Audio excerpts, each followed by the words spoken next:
164회 키스텝 수요 포럼을 시작하도록 하겠습니다.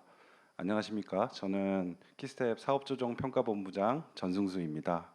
반갑습니다.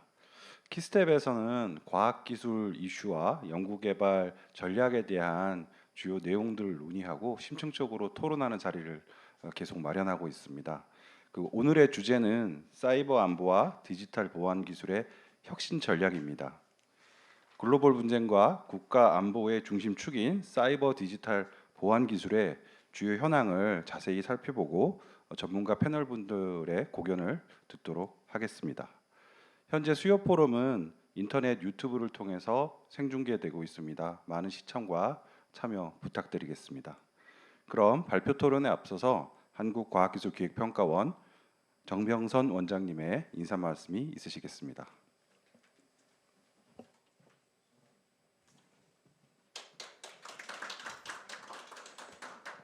네, 안녕하세요. 오늘도 이렇게 수요 포럼에 많은 분이 참여해 주시고 또 관심을 가져주셔서 감사드립니다. 오늘 주제는 사이버 안보와 또 디지털 보안에 대한 논의를 하게 되는데요. 잘 아시는 것처럼 최근에 챗GPT로 이제 인공지능 열풍이 좀 불고 있고, 또 그러다 보니까 이제 모든 데이터들이 서로 연결되고, 또 이제 클라우드도 이제 보편화되면서 모든 기업들도 관심을 많이 갖고 있습니다. 그러다 보니까 개인정보에 대한 침해 위협도 높아지고 있고, 이게 이제 단순한 개인의 문제가 아니라 국가 안보와 산업과 위협하는 그런 상황이 지금 직면하고 있습니다. 이런 중요한 상황 속에서 주로 디지털 인프라와 자산을 지금 공격하는 이러한 사이버 공격에 대해서 다시 한번 이렇게 논의하고 또 앞으로 정책 대안을 고민하는 중요한 자리를 갖게 되어서 굉장히 뜻깊게 생각합니다. 아시는 것처럼 최근에 전쟁도 이제는 그냥 단순히 물리적 교전만이 아니고 사이버 공격이 같이 병행이 되는 하이브리드전으로 지금 정착이 되고 있습니다. 최근에 러시아의 우크라이나 침공 사례도 그렇고, 또 하마스 이스라엘 전쟁도 그렇고, 이제는 사이버 공격이 얼만큼 우리에게 중요한지 전쟁의 양상에서도 볼 수가 있고요. 또 이제 국가 핵심 산업 인프라에 대한 사이버 공격도 최근 경제적으로 많은 피해를 입히고 있습니다. 그래서 오늘 아마 사례 발표하실 때도 많은 논의가 있을 거로 생각이 됩니다. 그래서 우리가 디지털 전환에 따라서 사이버 기술이 지금 모든 분야에 확산되고 있고, 또 적극적으로 기술이 개발되고 있는데, 국가와 산업 전반에서 보안 위협에 대한 대응의 전략을 어떻게 마련할 건지, 그리고 또 단순히 정부만이 아니고 민간과의 협력도 좀 확대해야 되는데 어떤 형태로 하면 좋을지, 거기에 대한 다양한 논의가 오늘 되기를 기대하겠습니다. 오늘 주제에 대해서 한국인터넷진흥원 김정희 실장님께서 오늘 토론자로 발제를 맡아주셔서 감사드리고요. 또 질환지교 시큐리티 윤두식 대표이사님 또 토론자로 와주셨습니다. 또 카이스트 정보보호대학원의 강병원 교수님도 와주셨는데, 오늘 또 온라인에서 많은 분이 참석해 주시고 또 질문도 하실 거로 기대가 됩니다. 오늘 토론 결과들을 잘 반영해서 향후 키스텝 정책 개발하고 기획할 때 적극적으로 반영토록 하겠습니다. 다시 한번 많은 분 참여해 주시고 관심을 가져주셔서 감사드립니다. 고맙습니다.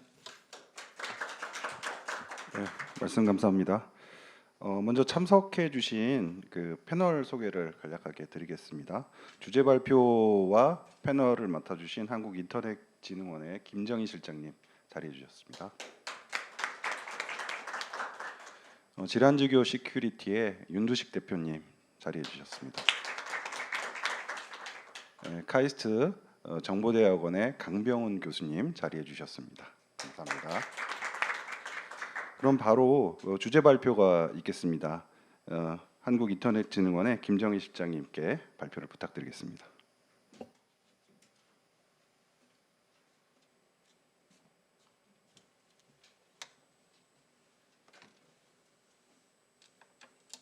네, 안녕하십니까. 오늘 주제 발표를 맡은 한국인터넷진흥원 키사의 미래정책 연구실장 맡고 있습니다. 김정희입니다. 반갑습니다. 오늘 사이버 안보와 디지털 보안 기술의 혁신 전략을 주제로 주제 발제를 하도록 하겠습니다. 발표의 순서는 다음과 같고요. 예, 논의 배경에서 먼저 그 사이버 안보, 사이버 보안, 영어로는 사이버 시큐리티라는 하나의 용어로 사용이 되고 있는데 상황에 따라서 이제 한국어로 번역이 되어져서 사용이 될 때는 다양한 용어로 사용이 되는 것 같습니다. 이런 사이버 안보, 사이버 보안이 현재 왜 이제 부각되게 되었는지 그 배경적인 요소에 대해서 먼저 설명을 드리도록 하겠습니다. 디지털 의존도가 심화되면서 정보통신 네트워크의 연결 확대로 온오프라인 경계가 모호해지는 빅블러 현상에 대해서는 많이 들어보셨을 것 같습니다. 자주 언급되기도 하고요. 실제적으로 우리 생활의 곳곳에 있는 전력, 가스 등의 사회 기반 시설과 그다음에 제조 분야의 다양한 시설들이 디지털화가 현재 진행이 되고 있습니다. 그러다 보니 이런 빅블러 현상들이 계속 가속화되고 있는데요. 그런 디지털화 과정 속에서 실제 인공지능이라든가 로봇, 그다음에 디지털 트윈, 그리고 다양한 설비들이 무선 네트워크들을 통해서 센서들이 연결되고 이러한 것들을 통해서 업무의 안전성 증대라든가 그다음에 생산성과 효율성이 향상되는 긍정적인 부분은 분명히 있습니다. 그럼에도 불구하고 보안 측면에서는 여러 가지 고려를 해야 될 사항들이 있는데요. 특히나 환경이 이렇게 변화할 경우 그 제조 설비와 기반 시설을 구성하는 시설의 시스템뿐만이 아니라 소프트웨어 등의 복잡성이 증대가 돼서 보안 측면에서는 이러한 부분들에 대해서 주의를 좀 해야 되는 사항들이 좀 있고요. 또한 인공지능이라든가 클라우드 등의 혁신 기술들이 도입이 돼서 이제 확산이 되는 시점에서 실제 그 기술들이 가지고 있는 고유의 그런 위협들이 있습니다. 보안 위협들이 있어서 이러한 보안 위협들을 잘 처리를 해가면서 진행을 해야 되는 그런 숙제들을 좀 안고 있는 상황입니다. 더불어서 그러한 기술들의 도입과 함께 실제 다양한 센서들이 네트워크에 물리면서 인터넷과의 연결성들이 강조가 되고 있습니다. 이용의 편리성이라든가 효용성에 대해서는 높아지고 있지만 실제 이 인터넷이 가지고 있는 상호 연결성이라는 특성으로 인해서 그 연결성의 특성으로 인해서 모든 글로벌 세계에 있는 네트워크들과 연결이 되게 되는 상황이 되는 것입니다. 그런 상황에서는 실제 특정 부문에서 사고가 발생을 했다 하더라도 그 영향이 전 세계에 실시간으로 확산될 수 있는 그런 위험이 커지게 됩니다. 실제 저희가 17년도에 워너크라이라는 랜섬웨어에 대해서 이제 사고가 발생한 적이 있었는데요. 최초에 영국의 한 병원에서 이 랜섬웨어가 감염된 이후에 지구가 자전하는 방향대로 해가 뜨는 순서대로 실제 이 악성 코드의 영향이 전 세계에 퍼졌던 적이 있습니다. 이러한 사례처럼 저희가 혁신 기술을 도입을 하고 연결성을 증가시킬수록 이러한 보안적인 측면에서는 많은 위협들이 내포하고 있다라고 말씀드릴 수 있겠습니다. 두 번째는 악의적인 행위자들의 사이버 능력들이 점차적으로 강화되고 있다라는 것입니다. 실제 국가가 악의적인 목적으로 해킹 조직들을 운영을 하는 경우들이 확산이 되고 있고요. 이런 국가 배후의 해킹 조직들이 정부기관이라든가 국가 기반 시설을 대상으로 공격을 감행을 한다든가 특히나 경제적인 이유로 산업기술이라든가 지적재산을 탈취하는 행위들이 급격하게 늘어나고 있습니다. 올 3월에 발표됐던 미국의 사이버 시큐리티 전략에서 이러한 국가 배후의 해킹 조직의 대표적인 국가들로 중국과 러시아, 이란, 북한을 지명한 바 있고요. 실제적으로 우리나라에서도 이런 국가 배후 해킹 조직에 의해서 공격이 발생했다라는 많은 보도들이 있었습니다. 2000년대 후반에는 네트워크에 관련된 그 사고가 발생을 해서 사회의 다양한 분야의 네트워크 지연이 일어나는 그런 큰 사고들이 있었었고요. 특히나 최근에는 경제적인 이득을 목적으로 가상자산을 다루는 다양한 기업들과 거래소들을 해킹을 해서 가상자산들을 탈취하는 그런 공격들이 일어나고 있습니다. 이러한 공격들의 배후에는 그런 국가가 악의적인 목적을 가지고 접근을 한다라는 그런 정황들이 계속 제기가 되고 있고요. 실제 미국 전략에서 얘기됐던 그 악성 행위자로서의 국가의 대표적으로 북한의 경우는 주된 공격 국가를 미국과 한국으로 삼고 있는 것으로 이제 탐지된 결과들이 있고요. 특히나 이제 세계 1위의 그 해킹 능력을 가지고 있다라는 러시아 해킹 조직 같은 경우는 우크라이나와 그다음에 나토 국가들을 주요 위협 대상으로 삼고 있음이 드러나고 있습니다. 또한 이와 더불어서 사이버 범죄를 서비스로 제공하는 기업들이 등장하고 늘어나고 있습니다. 사이버 범죄의 서비스화라고 해서 크라임 애즈 어 서비스라는 용어가 많이 이야기되어지고 있는데요. 실제 이러한 사이버 범죄를 제공하는 그런 기업들은 심지어 정기 구독 방식으로 사이버 범죄를 일으킬 수 있는 그런 범죄 서비스들을 제공을 하기도 하고, 특히나 분업화된 구조로, 예를 들어서 개발 조직, 인프라 운영 조직, 마케팅 홍보, 고객 지원까지 이러한 분업화된 조직 구조로 이런 해킹 조직들이 성장하고 있는 상황입니다. 이런 해킹 조직들은 대부분 큰 경제적인 이득을 확보하기 위해서 가상자산이라던가 이런 부분들에 대한 탈취를 주된 목적으로 좀 하고 있고, 이런 부분들이 현재에 있어서는 가장 큰 그 악성 코드로 봤을 때는 가장 큰 위협이라고 말씀드릴 수 있겠습니다. 이러한 배경들로 인해서 실제 작년에 글로벌 사이버 공격에 관련된 양 자체는 38%가 증가됐다라는 보고가 있고요. 특히나 국내에서는 상반기 내에만 해도 작년과 대비해서 거의 50% 이상 사이버 공격이 급증한 통계 사례도 보고가 함께 되고 있습니다. 더불어서 이제 국가 안보 차원에서 이 사이버 시큐리티 문제를 인식하기 시작을 했다라는 것을 말씀드리고 싶습니다. 실제 사이버 공격이 국민 생명이라던가 안전을 위협하는 수준에 이르게 되고, 또한 국가 안보와 관련된 위협이 된다라는 차원의 인식들이 굉장히 커지고 있고요. 특히 미국과 서방 세계들을 중심으로 이러한 인식들이 확산이 되고 있고, 그 배경을 좀 보자면 저희가 이제 5G 통신 장비라던가 반도체, 인공지능 등에 대한 미중 기술 패권이 경쟁 심화가 된 부분이 가장 크다라고 말씀드릴 수가 있겠습니다. 예를 들어서 데이터 갈취 등의 백도어 이슈로 국가 안보에 위협이 된다라는 그런 사유로 인해서 네트워크 장비를 도입하는 제한을 미국과 같은 경우는 법 개정을 통해서 한 바 있고요. 또한 AI와 같은 경우는 실제 AI에 대한 개발이 군사력으로 이어질 경우 안보에 위협이 된다라는 그런 사유로 관련 반도체에 대해서 중국 수출을 금지한 미국의 정책들이 있었습니다. 이러한 것들을 베이스로 실제 국가 안보의 문제로 이제 부각되는 측면이 있고요. 또 하나 중요한 포인트는 해킹을 통해서 취득한 가상자산들이 실제 핵무기 개발 자금으로 조달되는 정황들이 계속 국제사회에 보고가 되고 있습니다. 그 대규모 해킹을 통해서 발생한 수익을 실제 무기 개발에 사용함으로써 다양한 국가의 국가 안보의 그 대립의 자원으로 사용이 되는 데에 대한 문제 인식들이 크게 일어나고 있는 상황입니다. 이러다 보니 사이버 공간에서의 악성 행위 근절을 위해서 국가 차원의 어떤 책임 있는 행동과 그다음에 국가 배후 해킹 집단에 대해서 근절의 노력을 국가가 주도적으로 해야 된다라는 그런 필요성들이 제기되고 있고요. 실제로 우리나라 같은 경우는 한미 전략적 사이버 안보 협력 프레임워크를 지난 4월에 미국과 협정을 체결을 하면서 이런 능동적으로 이런 악성 행위들을 대응할 수 있게끔 국가 협력을 이끌어 나가겠다라는 그런 협력의 메커니즘들이 이루어진 바 있고, 현재 지금 영국에서도 한국과 영국 사이의 사이버 파트너십들을 통해서 이런 책임 있는 국가 행동을 함께 공동 대응, 공조를 하겠다라는 그런 내용들이 함께 진행이 되고 있습니다.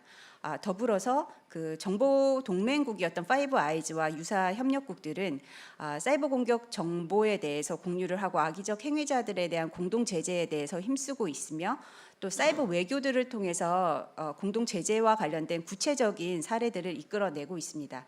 더불어서 사이버 범죄 조약이랄지, 그다음에 전시의 사이버 공간에서의 행동 요령들을 담은 탈림 매뉴얼이랄지, 이런 글로벌 규범의 제정 움직임들이 강화되고 있는 상황입니다. 이러한 시점에서 그렇다면 사이버 시큐리티라는 것이 경제, 사회, 그다음에 외교, 국방에 굉장히 큰 영향을 주는 안보의 문제로 인식이 되고 있는데, 그러한 부분들에 대해서 실제적으로 부각되게 된 주요 사고 사례들에 대해서 설명을 좀 드리고자 합니다.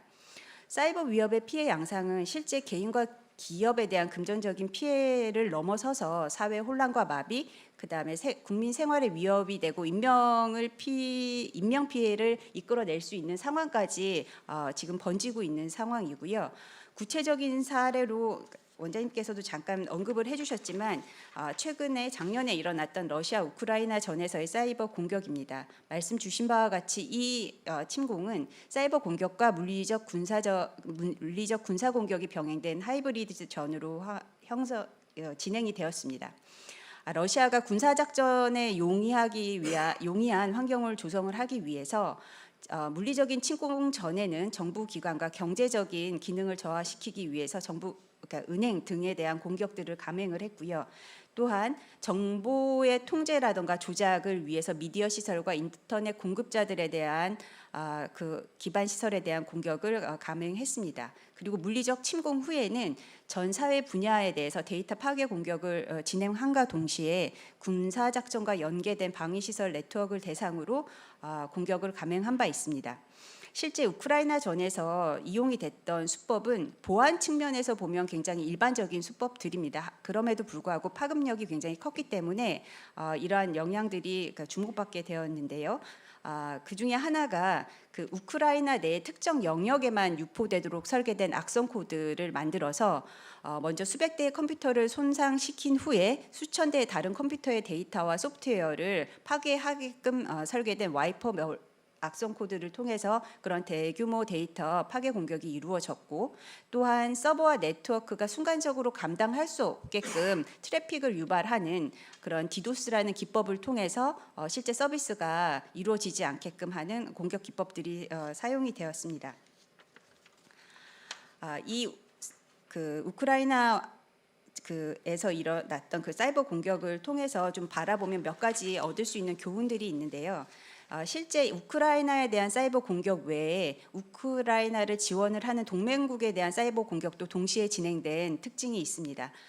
실제 우크라이나를 지원하기 위해서 미국 등의 동맹국들은 그 침공 이전부터 사이버 사령부라든가 민간 전문가들을 파견을 해서 안보 전략을 수립하고 또 사이버 방어를 위한 역량 강화를 지원한 바 있고, 나토의 경우도 실제 공격 방어를 위한 사이버 신속 대응팀까지 파견한 사례가 있었습니다. 이러한 상황에서 러시아는 그런 동맹국들 42개국과 128개국 기관을 대상으로 정보통신망 침투 활동과 공격 행위를 이어갔고요. 그리고 이 전쟁에서의 또 하나의 특징은 민간의 빅테크 기업이 공개적으로 전장에 참여를 해서 직간접적으로 이러한 그 지원 활동들을 했다는 것입니다.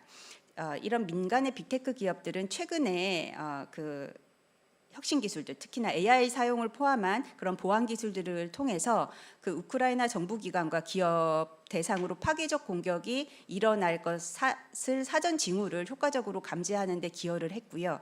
또한 이러한 징후를 감지한 후에는 실제 클라우드 서비스와 기타 연결된 장치에 그러한 파괴적 공격이 일어날 수 없게끔 방어 코드를 신속하게 배포하고 그런 악성 행위들을 비활성화할 수 있는 기술적인 지원을 함께 진행을 하였습니다.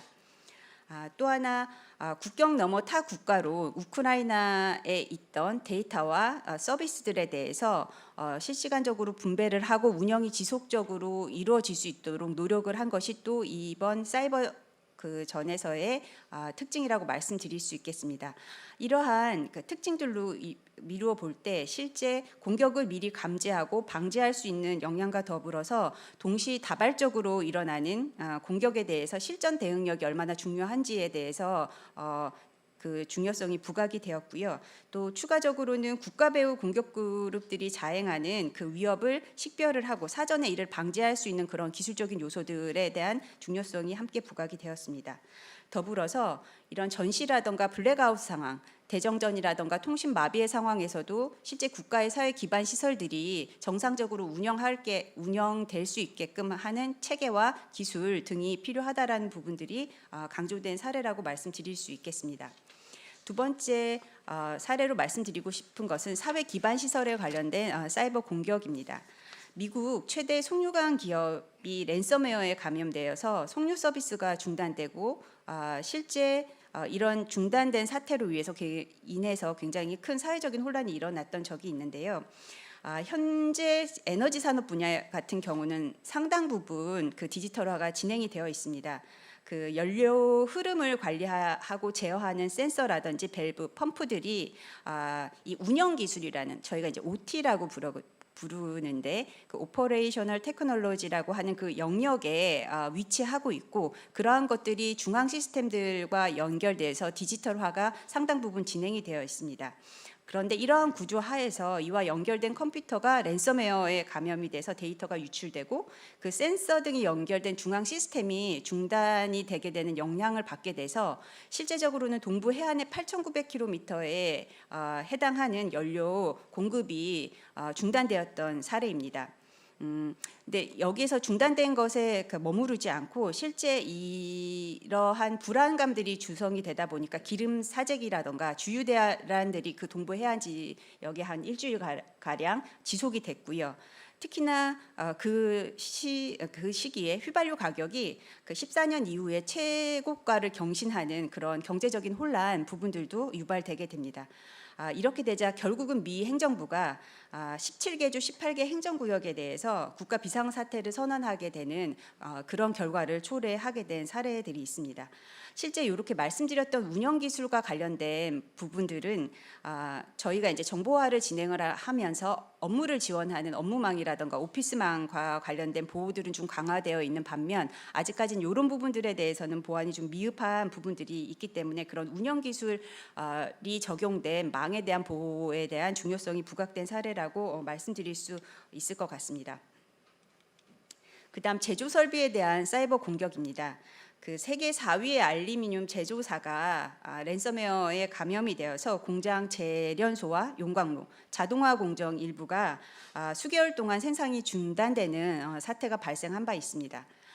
이 역시 랜섬웨어 공격으로 이제 발생한 것들이었는데 이 제조 설비의 어떤 그 시스템 구조라던가 이런 부분들은 앞서 말씀드린 사회 기반 시설의 시스템 구조와 거의 유사하다라고 보시면 되겠습니다. 근데 중요한 것은 랜섬웨어에 감염돼서 그 복구를 위한 비용을 지불한 것 외에 큰 영향들이 좀 있었던 건데요.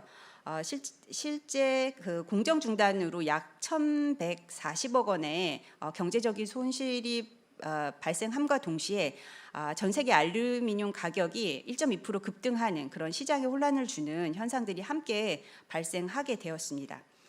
이렇게 기반 시설과 제조 설비의 사이버 공격을 이렇게 돌이켜 봤을 때 몇 가지 저희에게 주는 시사점이 있는데 이러한 시설과 설비들은 일단 기존에 저희가 정보화를 진행했던 그런 네트워크망과는 좀 다른 폐쇄형 환경이라는 그런 인식이 만연이 되어 있기 때문에 실제 그렇기 때문에 안전하다라는 인식들이 좀 있습니다. 그래서 그런 폐쇄된 환경에서의 그런 보안이 기존에 저희가 이제 정보망에서 얘기하는 그런 보안보다는 좀 많이 그 투자라든가 활동들이 그러니까 적은 것들이 사실이고요. 실제 유지보수 과정에서도 이 폐쇄형 환경이라 할지라도 유지보수 그 과정 내에서의 많은 위험성들은 도사리고 있습니다. 뭐 USB를 통한 악성 코드 감염도 가능하고 실제 그 안에 들어가 있는 여러 가지 산업 제어 시스템들을 업데이트하기 위한 외부 연결들도 필요하거든요. 그러하기 때문에 이런 부분들에 대한 보안에 관련된 투자 내지는 기술들이 적용이 돼야 된다라는 것들과 하나 큰 특징은 이 산업 설비들은 제조사마다 서로 다른 전용 프로토콜과 운영 체제를 사용하는 특징을 가지고 있습니다. 그러다 보니 실제 보안을 적용하기에는 많이 어려움들이 있는 것들이 사실입니다. 그래서 이런 서로 다른 프로토콜과 환경에서 운영되는 그런 설비들이 실시간적으로 모니터링되고 관리될 수 있게끔 하는 그런 기술 지원들이 보안 측면에서는 필요하고 더불어서 이 장표에도 지금 설명이 됐지만 이 제조 설비라든지 그다음 기반 시설 같은 경우는 중단 자체가 굉장히 어려운 경우들이 많습니다. 그 중단이 경제적인 손실이라든가 서비스 불편으로 이어지기 때문에 이런 그 중단 없이 그러한 보안 활동들이 이루어질 수 있게끔 기술적으로 지원하는 부분들이 또 필요하다라는 것을 또 교훈으로 좀 얻을 수 있었던 사례였던 것 같습니다. 더불어서 저희가 이제 비대면 환경이라든가 변화된 그 클라우드 이용으로 인해서 변화된 환경을 악용한 공격들이 저희가 이용하는 많은 오피스망과 그다음에 정보망에서 일어나고 있습니다. 랜섬웨어 감염이라든지 개발 소스나 내부 사용자 계정의 탈취, 개인정보 유출, 웹변조 디도스 이러한 부분들은 지금까지 꾸준히 일어나고 있고요. 다만 저희가 민간의 그 사고가 발생을 했을 때 지원하는 조직으로서 이러한 사고 사례들을 분석을 해봤을 때 가장 기초적인 부분에서 문제가 발생하고 있음이 발견되었습니다. 결국 변화된 비대면이나 클라우드를 이용하는 환경에서 기존의 이제 보안의 접근 방식은 어떻게 되냐 하면 저희가 이제 회사 내에 있는 정보 자산들을 지키기 위한 어떤 경계 중심의 보안 접근 방법이었습니다. 하지만 변화된 환경에서는 그 경계의 외부에서 발생하는 부분에 대한 그 보안 요소들에 대한 강화 활동들이 필요한데 그런 것들이 굉장히 미흡했고 대부분들이 그 이용자 계정이라던가 관리자 계정 이런 부분들이 탈취가 온라인으로 탈취가 되면서 실제 내부 데이터들이 공격받는 경우들로 확인이 되었습니다. 그랬기 때문에 기존의 경계 기반뿐만이 아니라 그 내부의 데이터 보호를 위해서 실제 어디에서 접근을 하더라도 절대 믿지 말고 항상 검증하는 그런 전략들을 택함으로써 이러한 내용들이 구현이 되게끔 하는 것들이 필요한 시점입니다. 여기까지가 이제 주요 사례를 통해서 어떤 부분들이 미흡하고 저희가 이제 준비해야 되는지에 대해서 말씀을 좀 드렸고요. 실제 이제 그 디지털 보안 기술이 그렇다면 앞으로 어떤 부분에 방점을 두고 좀 개발이 되어야 되고 어떤 전략들을 취해야 되는지에 대해서 말씀드리도록 하겠습니다. 사례를 통해 말씀드렸듯이 이제 사이버 공격에 대한 탐지 대응 위주에서 이제는 억제 중심으로 좀 기술 개발이 집중이 될 필요가 있다는 부분을 말씀을 드립니다. 저희가 이런 사항들을 선제적, 능동적 방어라는 개념으로 이제 설명을 하기도 하는데요. 사이버 공격에 소요되는 비용을 증가시켜서 공격자가 얻는 이득을 줄임으로써 공격 의지를 좀 약화시키고자 하는 전략 접근 방법입니다. 이를 위해서는 총 한 두 가지가 이제 포커스가 돼야 될 것 같은데요. 먼저 악의적 행위자들이 그 네트워크상에서 움직이는 그런 것들을 사전에 관찰을 하고 그다음에 추적하고 활동 초기 단계에 선제적으로 그것들을 막아낼 수 있는 그리고 중지시킬 수 있는 그런 역량들이 요구가 되고 그러한 역량들이 기술에서 지원이 돼야 된다라고 생각이 됩니다. 잠재적인 사이버 공격을 식별하고 또 사이버 공격이 어떠한 경로로 들어올 건지들을 예측을 해서 미리 막는 방법들이 될 수 있겠죠. 그리고 두 번째로는 사고가 발생하더라도 정상적인 서비스로 빠르게 돌아갈 수 있게끔 복원력을 확보하는 역량이 필요합니다. 이런 부분들에 대한 기술 지원이 필요하고요. 실제 사이버 공격을 받으면서도 시스템이 그 피해를 견뎌가면서 그 복구하고 적응하고 결국은 업무의 연속성을 지원할 수 있는 그러한 기술 메커니즘들이 마련이 된다면 이러한 억제 중심의 기술 개발에 집중할 수 있는 그 방향성이라고 이제 판단이 되어집니다. 두 번째는 혁신 기술을 통한 변화 유인입니다. 이 부분은 실제 그 제조와 생산 시설, 그다음에 기반 시설들이 디지털화되면서 여러 그 설비, 센서들이 네트워크에 연결이 되고 서비스가 제공이 되고 있는데요. 실제 그러한 산업 제어 시스템들에 대한 자체에 대한 보안 내재화를 시킬 수 있는 기술들이 이제 필요를 하게 됩니다. 실제 일부 이런 그 제조 생산 시설 같은 경우는 뭐 전력이라던가 일부 분야에 대해서는 상당 부분 그러한 기술들이 개발이 되어 있지만 저희가 이제 이야기하는 SOC 위주들, 그러니까 수도라든가 도로, 철도, 공항, 항만 이런 그 유의 서비스에서 이용이 되는 산업 제어 시스템에 관련된 보안 내재화 기술들이 추가적으로 지금 필요한 시점이고요.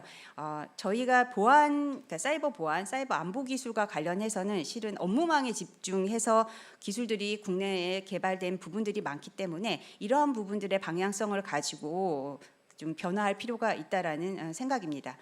두 번째는 인공지능과 클라우드 등의 신기술 기반으로 보안 기술 자체를 고도화시키고 이제 효율화하는 부분인데요. 물론 지금 저희 산업 현장에서도 이러한 시도들은 끊임없이 이루어지고 있습니다. 다만 고려해야 될 사항은 구글이라던가 MS 등은 어떤 회사, 그 혁신 기술을 가진 그런 회사에 대한 M&A나 파트너십을 기반으로 단일 솔루션이 아니라 통합된 그 보안을 제공할 수 있는 그런 모델로 진화를 하고 있고, 실제 그런 기술들을 본인들의 플랫폼 내에 적용을 함으로써 시장에 그 보안 시장에 있어서의 주도권을 확보하려고 하는 전략들을 구사를 하고 있습니다. 그렇기 때문에 실제 이러한 상황이라면 산업에서 적용이 되고 있는 그런 어떤 그 산업 내 표준 디펙토 스탠다드라고 하는 부분에 저희 보안 기술들이 좀 맞추어져서 개발이 돼야 될 부분이 있고, 또 하나는 이제 글로벌에서는 그러하지만 이 사이버 보안 기술이라는 건 어떤 측면에서는 우리나라의 방위 산업과 같은 그런 역할을 합니다. 그렇기 때문에 우리나라 국가가 자체적으로 그러한 기술들을 우리의 플랫폼 내에서 강화된 보안 기술로 성장할 수 있게끔 하는 그러한 방향성도 함께 고려가 될 필요가 있습니다. 마지막으로는 국가 안보, 국민 안전을 위한 사이버 대응력을 기를 수 있게끔 기술 지원이 이루어져야 되는 측면을 말씀을 드리고 싶습니다. 먼저 정교화된 사이버 공격에 대비해서는 전 산업의 보안 관리 체계의 확립이 필요합니다. 이 전 산업이라는 것은 앞서 말씀드렸던 그런 기반 시설과 그리고 제조 생산 시설을 포함을 하는 것들인데요. 실제 그 산업별로 제품과 서비스를 개발하는 전 공정, 기획과 개발, 그다음에 이용과 폐기에 이르기까지 전 라이프 사이클에서 보안이 고려가 돼야 되는 상황입니다. 그렇기 때문에 여러 가지 이제 보안의 개념들이 이제 제공이 되고 있는데요. 시큐리티 바이 디폴트 디자인, 취약점을 핸들링하는 거, 그다음에 소프트웨어에 대해서 마치 구매 명세서처럼 그 실제 연결된 모든 컴포넌트들을 구성을 하는 S밤, 그다음에 어떤 사항도 믿지 않고 항상 인증을 하게끔 하는 제로 트러스트 아키텍처 등의 이러한 철학적인 개념들이 전 그 라이프 사이클에 이제 녹아내려야 되는 그런 숙제를 가지고 있습니다. 그렇지만 이런 부분들이 관리적인 부분으로 해결이 되는 부분들도 있지만 실제 이런 활동들을 지원하기 위한 보안 기술들이 함께 지원이 돼야 되는 그런 방향성이 있고요. 실제적으로 이런 그 전 산업 보안 관리 체계 이런 것들을 녹아내리게 하기 위해서 정부에서는 뭐 정부 조달 과정에서의 그런 내용들을 요구를 한다던가 R&D 기획 과정에서의 그런 사항들을 함께 고려가 될 수 있도록 한다던가 해서 시장의 움직임을 같이 유도하는 것들이 필요한 시점입니다. 마지막으로 이제 서비스화된 공격 같은 경우는 그는 실시간으로 어떻게 대응을 하느냐가 민간 분야나 공공 분야나 굉장히 중요한데요.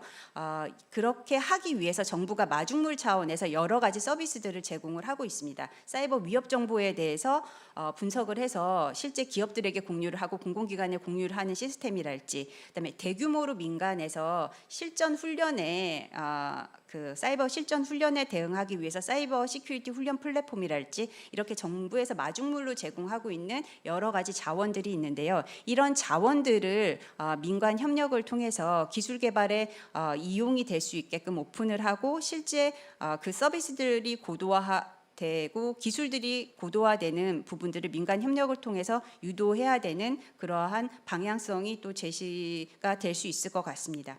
그래서 제가 지금 발제를 맡은 내용에 대해서는 모두 설명을 드렸고, 요 내용들에 대해서 한번 그 당면 과제에 대해서는 억제 중심의 기술 개발 집중과 혁신 기술을 통한 보안 기술 변화 유인, 그다음 국가 차원에서의 사이버 대응력 확보를 위한 기술 지원이 필요하다라고 말씀을 드릴 수 있을 것 같습니다. 감사합니다. 사이버 안보와 그 디지털 보안에 대한 여러 가지 변화와 또 기술의 발전 방향까지 포괄적으로 잘 설명을 해주셔서 상당히 이해를 높게 도와주신 것 같고요. 특히 이제 저희가 사고 위주에서 그 적극적인 그 억제 방식으로 전환할 시점이라는 게 상당히 좀 인상적으로 들렸습니다. 감사합니다. 그럼 바로 지정 토론으로 넘어가도록 하겠습니다. 먼저 그 패널 분들의 요지 발표 부탁드리겠습니다. 먼저 윤두식 대표님 부탁드립니다. 네, 안녕하십니까. 질환지교 시큐리티 윤두식입니다. 지금 이제 그 새로운 사이버 보안 환경이 지금 바로 눈앞에 와 있습니다. 왜냐하면 그 AI 기술이 이제는 예전에는 전문가들이 쓰는 기술로 머물렀다면 이제부터 그 올해 초부터 그 챗GPT가 나오면서 LLM 기술들이 확 그 퍼져 있게 됐습니다. 그러다 보니까 이제 개인과 기업 그리고 전문가 비전문가가 이제 모든 정보에 아주 손쉽게 접근하고 그 정보들을 핸들링할 수 있는 시대가 왔습니다.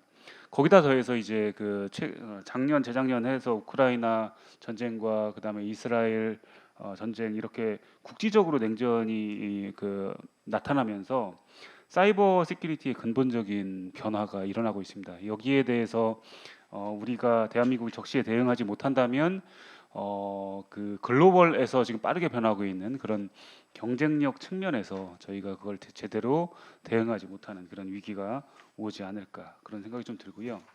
그리고 지금까지 저희 국내의 정보보호 산업이 거의 대부분 버티칼로 성장을 해왔습니다. 예를 들면 안티바이러스, 방화벽, IDS, 문서 보안 이렇게 다 큰 세부적으로 지금 쪼개져 있는 보안 시장으로 이렇게 커왔는데 글로벌 기업들은 이것들을 전부 다 통합하고 우리의 경쟁이라 하더라도 API를 오픈해서 서로 연동을 하고 통합적으로 대응하는 그런 기술로 발전을 하고 있습니다. 근데 저희가 아직 그 부분이 좀 약한 편이라서 이 부분에 대해서는 지금 정부하고 업계하고 같이 계획을 세워서 대응하는 그런 지금 단계에 초입 단계에 지금 와 있는 상황입니다.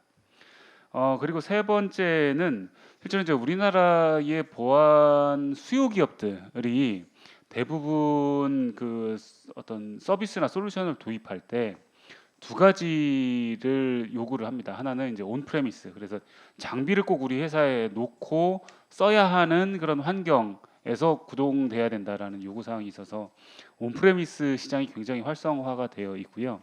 그러다 보니까 이제 클라우드에 대응되는 그런 서비스나 기술들이 아직은 좀 글로벌 기업들에 대해서 좀 떨어지는 것이 사실입니다.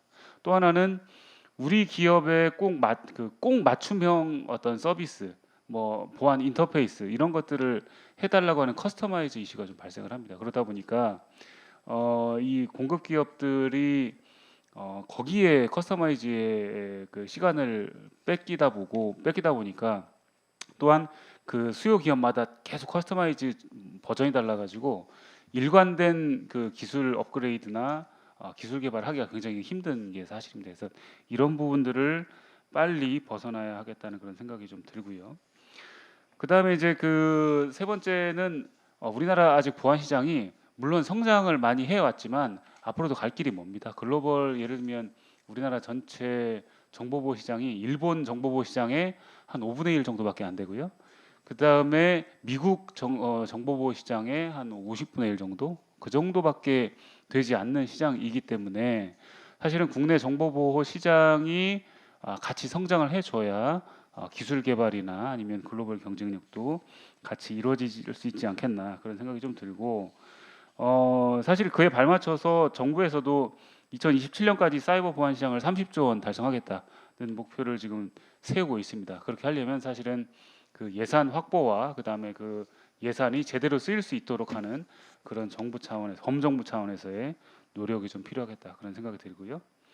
근데 마지막으로는 지금 우리나라 정보보호 시장이 포지티브 규제 시장입니다. 그러다 보니까 실제로 도입하고 운영하는 입장에서는 이런 것만 갖추면 실제로 내가 책임질 수 있는 범위를 이제 넘어서는 건 책임 안 져도 돼라고 하는 어떤 경계를 이렇게 만들어 주거든요.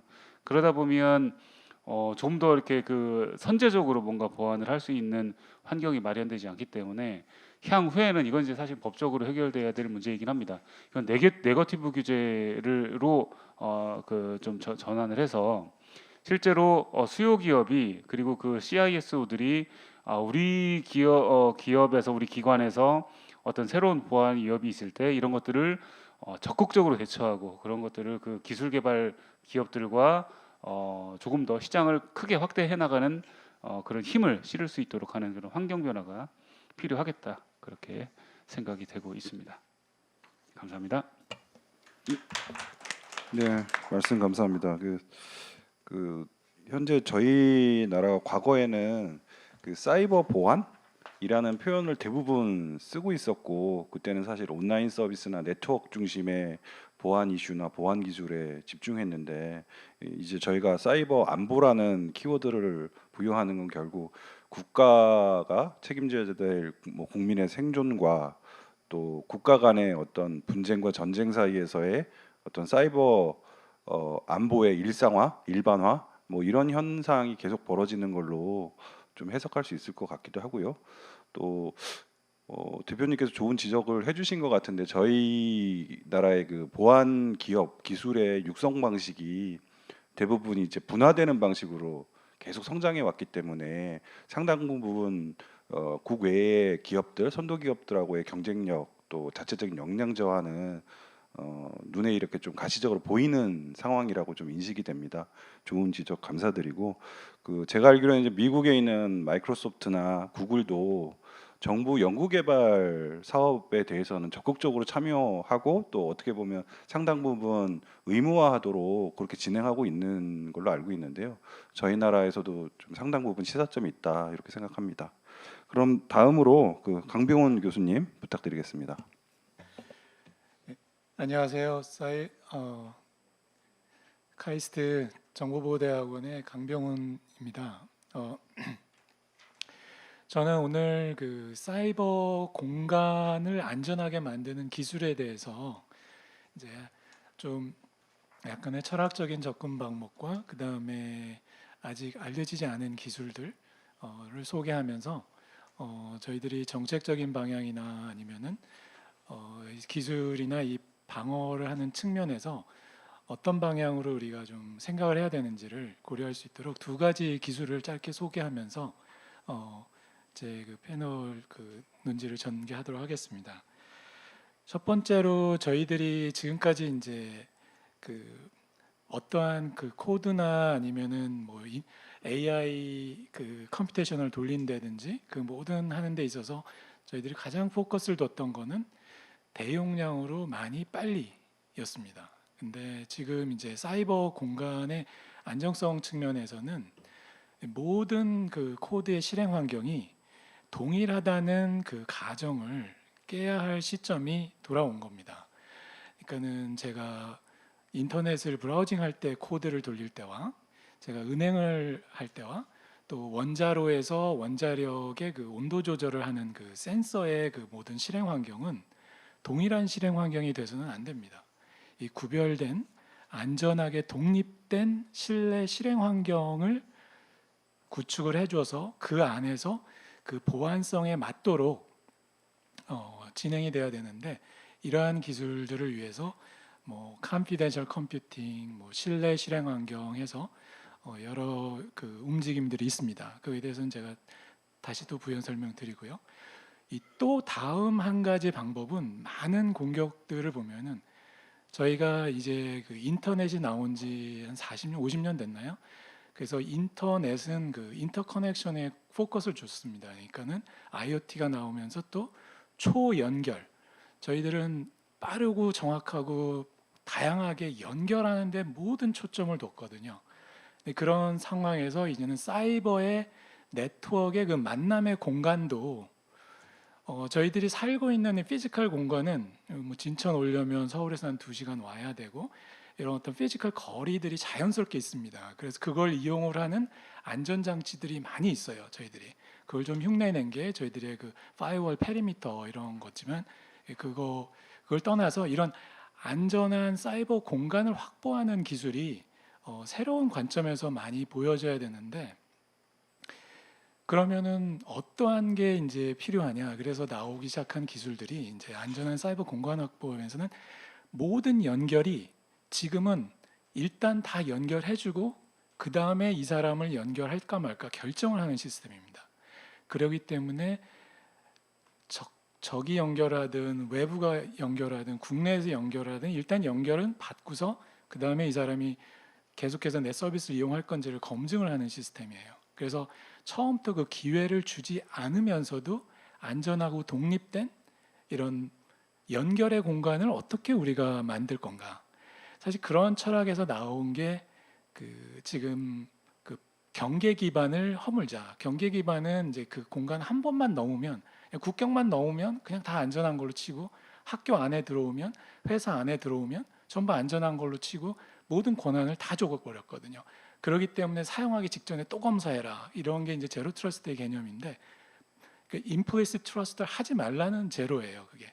그러니까 트러스트는 무언가는 트러스트 해야 되는데, 그러면 그 사람이 가지고 있는 어떤 고유의 그런 액세스 권한에 대해서 가장 맞는 둘만의 독립된 공간을, 그 어떠한 그 샌드박스처럼 독립된 공간을 허용을 해주면 거기서 일어나는 사건이나 사고는 다른 데 퍼지지 않습니다. 반대로 이 사람들이 갈 수 있는 곳은 이미 사전에 인가된 그런 독립된 서버나 공간 외에는 갈 수가 없는, 그래서 이런 기술들을 또 저희들은 그 기존에는 이런 페리미터를 스태틱하게 정적으로 미리 디파인 했거든요. 근데 그거를 소프트웨어 디파인 페리미터, 동적으로 이 사람의 권한의 레벨에 맞춰 가지고 그 권한 범위가 정해지는, 이거 마이크로 세그멘테이션, 소프트웨어 디파인 페리미터, 뭐 제로 트러스트 네트워크 아키텍처, GTNA, 이런 기술들이 있습니다. 그래서 이런 네트워크상에서는 또 이 실행 환경상에서는 우리들이 늘 어스움했던 거는 연결이 됐으면 얘기를 할 수 있어야지를 어스움했었고, 그리고 늘 저희가 이렇게 가정을 했던 부분은 실행은 뭐 다 같이 똑같은 CPU 돌려서 실행하는 건데 다 돌려야 되는 거 아니야라고 생각했지만, 자, 이런 환경들이 구별되어서 진행되어야 된다는 거고요. 이런 특히 앞부분에 이 컴퓨테이션 컴퓨팅은 지금 저희가 보면은 그 EO, 미국의 에그제큐티브 오더가 떨어지면 제로 트러스트든 소프트웨어 밤이든 하면 저희가 한 6개월에서 7개월 후에 똑같이 이제 따라합니다. 근데 컨피덴셜 컴퓨팅이나 이런 부분들은 아직 그 EO 레벨을 떨어지지 않았는데, 이러한 부분들에서 저희들이 선제적으로 지금 글로벌 기업들은 이미 컨피덴셜 컴퓨팅 컨소시엄으로 해서 이거를 AI가 이제 프라이빗한 데이터를 많이 사용을 할 때 그걸 안전하게 처리하는 공간으로도 활용하려는 그런 움직임도 많이 있고요.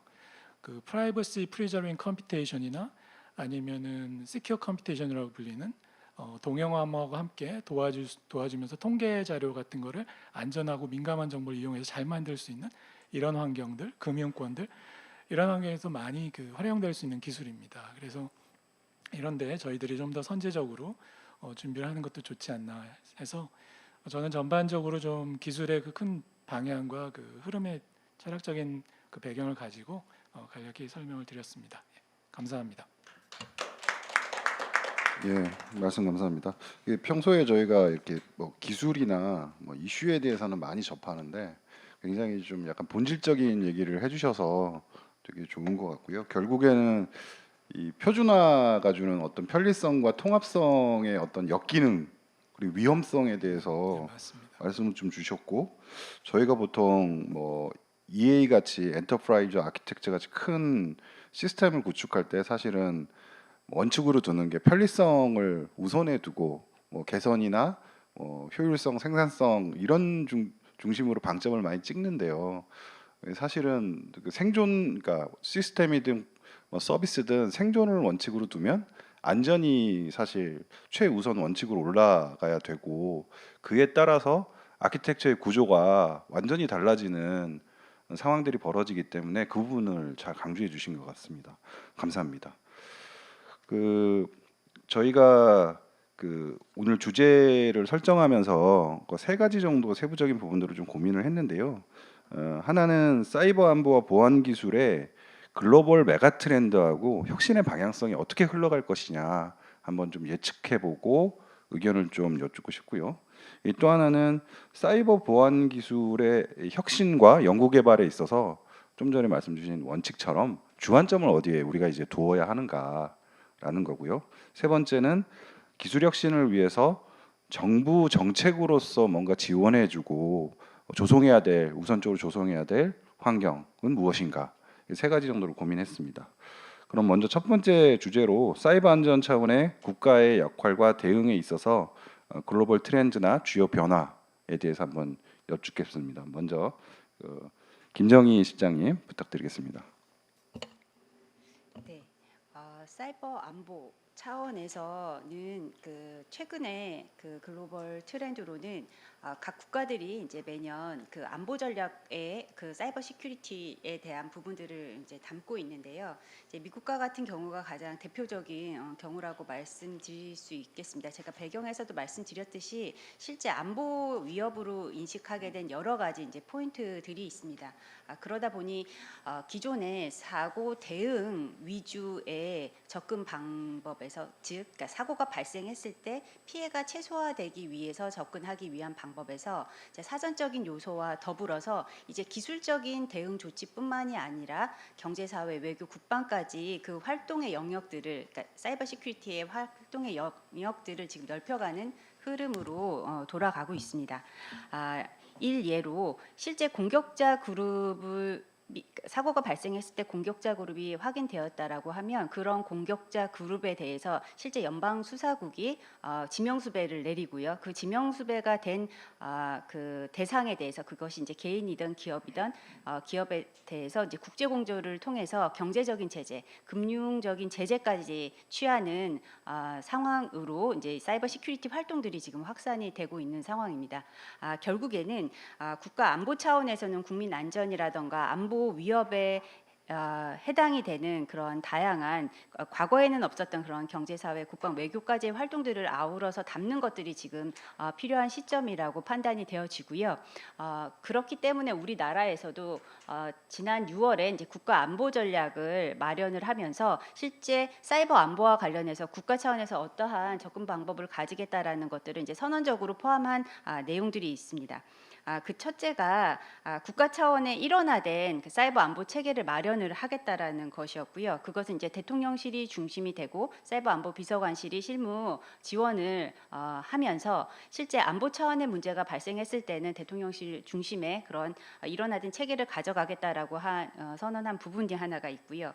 또 이제 글로벌 안보 위협에 대해서는 우리나라만 잘 지키는 것이 아니라 실제 다양한 동맹국들과의 협업 과정을 통해서 공조 수사, 그다음에 공동 제재 활동들을 진행을 해 가겠다라는 부분들이 함께 선언이 되어 있고 마지막 그리고 이제 세 번째로는 국제 사회에서의 그런 안보 공조 활동들 그러니까 사이버 범죄라던가 그다음에 그 실제 전장에서의 그러한 그 규범이라던가 이러한 부분들을 마련하기 위해서 그런 활동들을 지원을 하겠다라는 것과 마지막으로 그 인재 양성 어쨌든 우리 국가가 안보 차원에서 이런 사이버 위협들을 막아내려면 그 인재 양성 부분이 굉장히 중요하고 역량 강화 부분이 중요하다라고 해서 이제 화이트 해커 인재 양성 10만 인재 양성이 이제 국가의 주된 전략 과제로 지금 식별되어 있는 사항입니다. 그래서 그러한 총 4가지가 우리 현재 우리 국가의 안보 전략 안에 포함이 되어 있다라고 말씀을 좀 드리고 싶고, 그다음에 마지막으로 그 실제 국가 안보 전략에 이제 선언적인 내용이 들어갔지만 세부적인 사항들에 대해서는 또 다시 이제 그 사이버 안보 전략으로 발간될 계획이 있는 걸로 알고 있습니다. 그 구체적인 내용들로 또한 그런 안보 차원의 활동들을 살펴볼 수 있을 거라고 판단되어집니다. 이상입니다.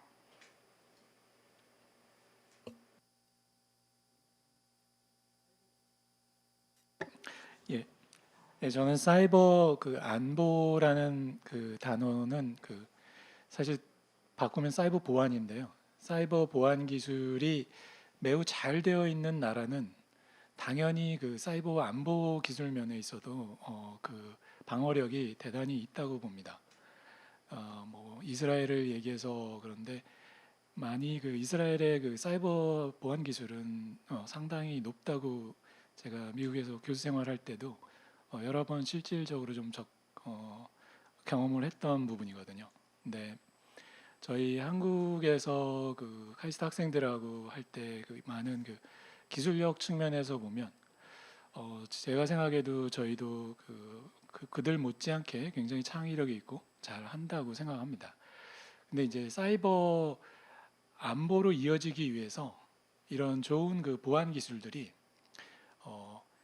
이렇게 쉽게 빨리빨리 요소 성장할 수 있는 어떤 그런 기술들이 좀 필요한데 그게 이제 이스라엘 같은 경우는 제가 보니까 굉장히 좋은 아이디어만 있으면 2-3명이 모이고 거기에 이제 지도 교수가 끼고 뭐 군대가 그렇게 한다고 그러더라고요. 근데 군대의 그런 형태가 여러 가지 좋은 그런 그 보안 기술 요소 기술들을 작은 그 투자로 인해서 시도를 해볼 수 있도록 많은 그 이렇게 분산된 그 지원이 있는 것으로 이해를 하고 있어요.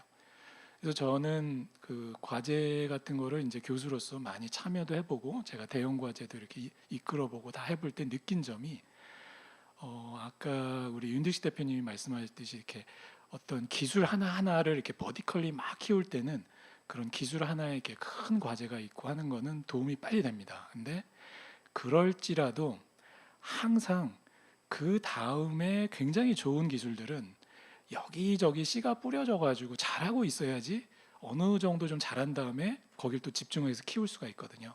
근데 그런 씨가 여러 군데서 이렇게 잘할 수 있는 그런 환경이 제가 보니까 궁극적으로는 사이버 그 국방 기술로 연결이 된다고 생각합니다. 그런 측면에서 좀 창의적인 방안으로 어떠한 교수들이 원하면 매우 작은 규모는 항상 지원을 받고 학생 몇 명이서 몇 년 동안은 큰 걱정 없이 진행할 수 있는 어떤 그런 과제 형태라든지 아니면은 작은 그 창업 기업의 어느 일정 수준 사이버 보안 기술에 대해서는 뭐 큰 규모가 아니더라도 학생들이 고민해 보면서 한 2, 3년은 뭔가 이런 기술을 넣어볼 수 있는 그런 형태의 좀 항상 씨를 널리 뿌리는 그런 형태의 그 국방 안보 차원에서 인력 양성 어떤 그 기술에 대한 지원 이런 측면에서 저는 좀 생각을 해봤습니다. 예, 감사합니다.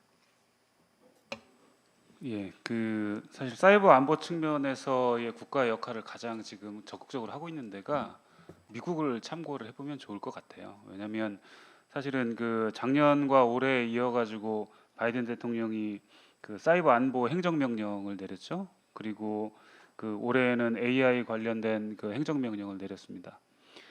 작년 그 사이버 안보 관련된 행정명령은 크게 한 네 가지 정도로 볼 수가 있는데 우선은 공급망 보안입니다. 예전에는 이제 공급망에 관련해서 사실은 그 민간과 그 국가기관에 대해서는 서로 분리해서 생각을 했었습니다. 근데 지금은 이제 민간에서 뭔가 공격이 피해가 발생을 하면 그 자체에 거기서 만든 소프트웨어나 이런 것들이 사실은 그 국가기관 망에 이제 소프트웨어로 들어가 있기 때문에 상당히 큰 이제 문제를 일으킵니다. 그래서 이거를 이제 그 연결해서 생각한다. 그래서 이제 예전에는 우리나라도 지금은 그 주요 국가기관망들을 국정원에서 이렇게 전체적으로 관리하고 보안에 대해서 이제 이슈 해결을 하고 그다음 민간은 이제 키사해서 하는데 이게 이제 그 어느 순간에는 이렇게 분리해서 운영되기가 이제 힘든 상황이 된 거죠. 그래서 점점 더 민간의 그 공급망 쪽을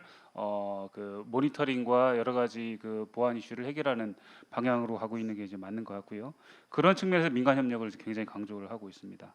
또 한 가지는 이제 S범인데요. 이것도 뭐 사실은 공급망의 일환입니다. 왜냐하면 이 어떤 소프트웨어 제조를 하는 데 있어서 어디에서 이 소프트웨어가 뭐 예를 들면 어떤 오픈 소스에서 가져왔느냐, 아니면 어떤 소스를 통해서 이게 또 그 확장된 기능이냐 이런 것들을 다 관리하고 이력을 추적할 수 있어야만 실제로 어떤 문제가 발생했을 때 이제 근본적으로 이런 것들을 해결할 수 있기 때문에 여기에 대한 것도 아직 갈 길이 멀고 아직 초기 단계입니다. 여기에 대해서는 상당히 우리나라에서도 지금 크게 생각을 하고 있고 그에 대한 대응이 앞으로 훨씬 더 정책적으로 마련되어야 된다고 보고 있고요. 그다음에 이제 소프트웨어 테스팅과 관련된 문제입니다. 왜냐하면 기존에는 그냥 기능이 만족하면 됐지만 이제는 그 기능이 문제가 아니고 그 기능 이면에 숨어 있는 어떠한 그 예외 상황들에 대한 제대로 된 테스트나 처리가 명확하게 그 테스트되어야 된다. 이제 이런 그 컨센서스가 지금 만들어지고 있는 것 같아요. 그래서 우리나라도 아마도 테스트와 그 더불어서 시큐어 코딩이나 이런 쪽에 훨씬 더 많은 정책적인 그 강조가 일어날 것 같고요. 그다음에 이제 AI 그 행정명령과 같은 경우는 어떤 걸 시사하냐면 사실은 AI는 클라우드가 없이는 이게 불가능한 일입니다. 이게 굉장히 많은 것들이 필요한데 클라우드가 필요하고 엄청나게 많은 데이터가 필요합니다. 그래서 그 클라우드는 또 이 국내에서만 운영될 수 있는 게 아니라 이제 글로벌하게 운영이 되지 않습니까? 그러다 보니까 국내에 있는 기업들이 해외로 진출해서 발생할 수 있는 기술 유출이나 아니면 어떤 보안 침해 이런 것들이 국가 보안에도 굉장히 큰 이슈가 될 수 있다는 위기 의식을 갖고 있습니다. 또한 데이터도 역시 마찬가지로 국내에 있는 데이터, 뭐 미국에 있는 그 AI 기업들이 미국에 있는 데이터만 쓰는 게 아니거든요. 그러다 보니까 글로벌한 데이터를 학습하고 그거에 관련된 여러 가지 컨텐츠를 생성하고 그다음에 그 보안과 관련된 것들을 처리하려다 보니까 우리와 우방국들에 대해서는 데이터가 열려 있을 수 있겠지만 적대국이나 이런 데에서 가져가는 데이터 또는 적대국으로부터 가져오는 데이터에 대한 서로 큰 어떤 안보 이슈들이 굉장히 큽니다. 그래서 이런 것들에 대한 것들을 각 국가들, 특히는 미국이 이제 가장 선도에 나서서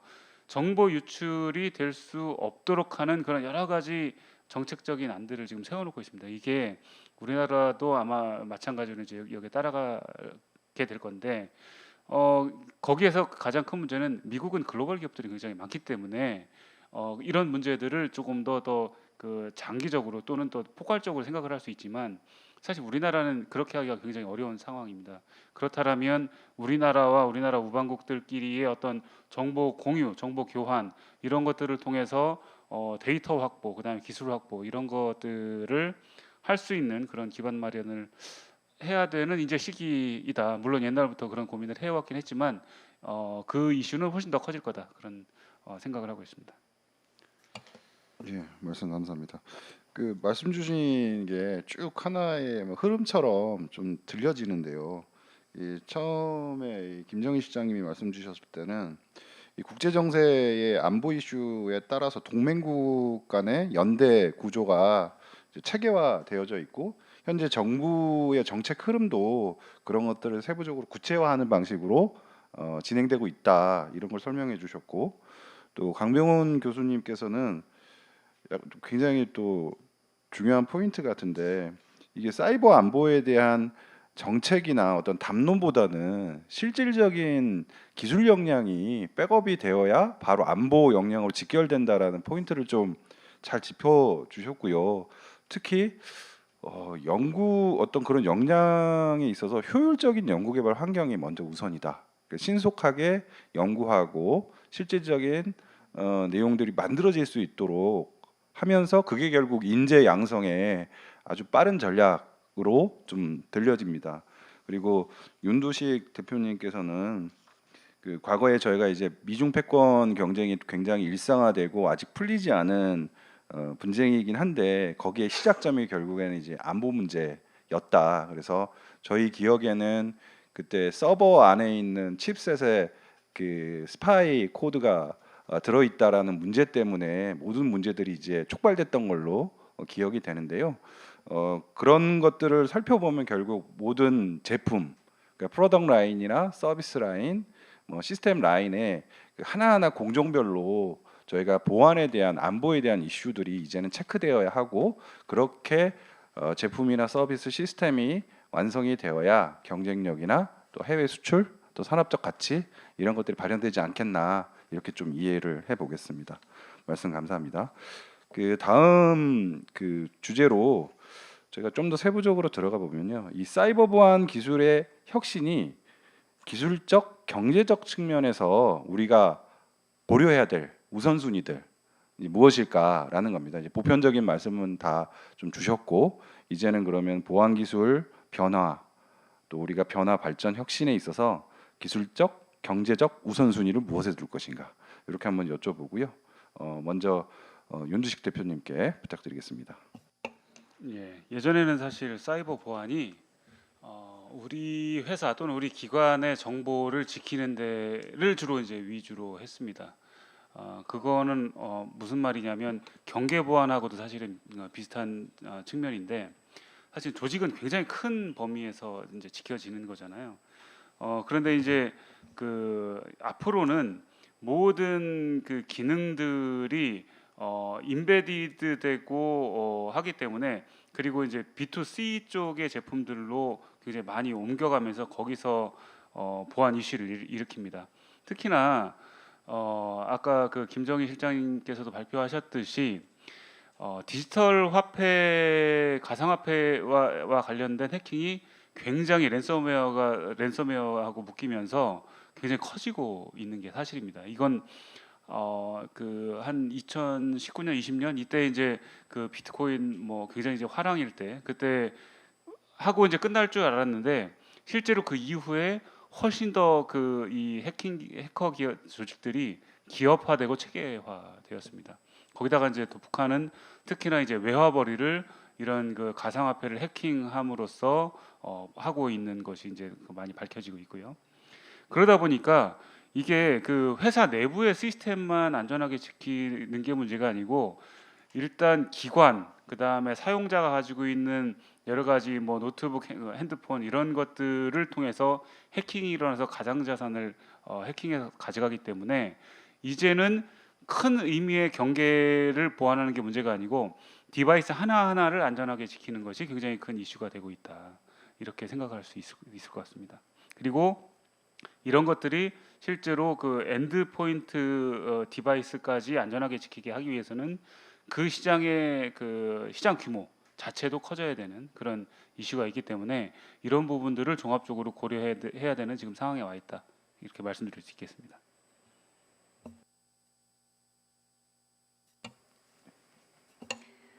예, 저는 이 기술적 경제적 측면에서 우선적으로 고려해야 될 내용으로 일단 데이터 확보 부분을 좀 말씀을 드리고 싶습니다.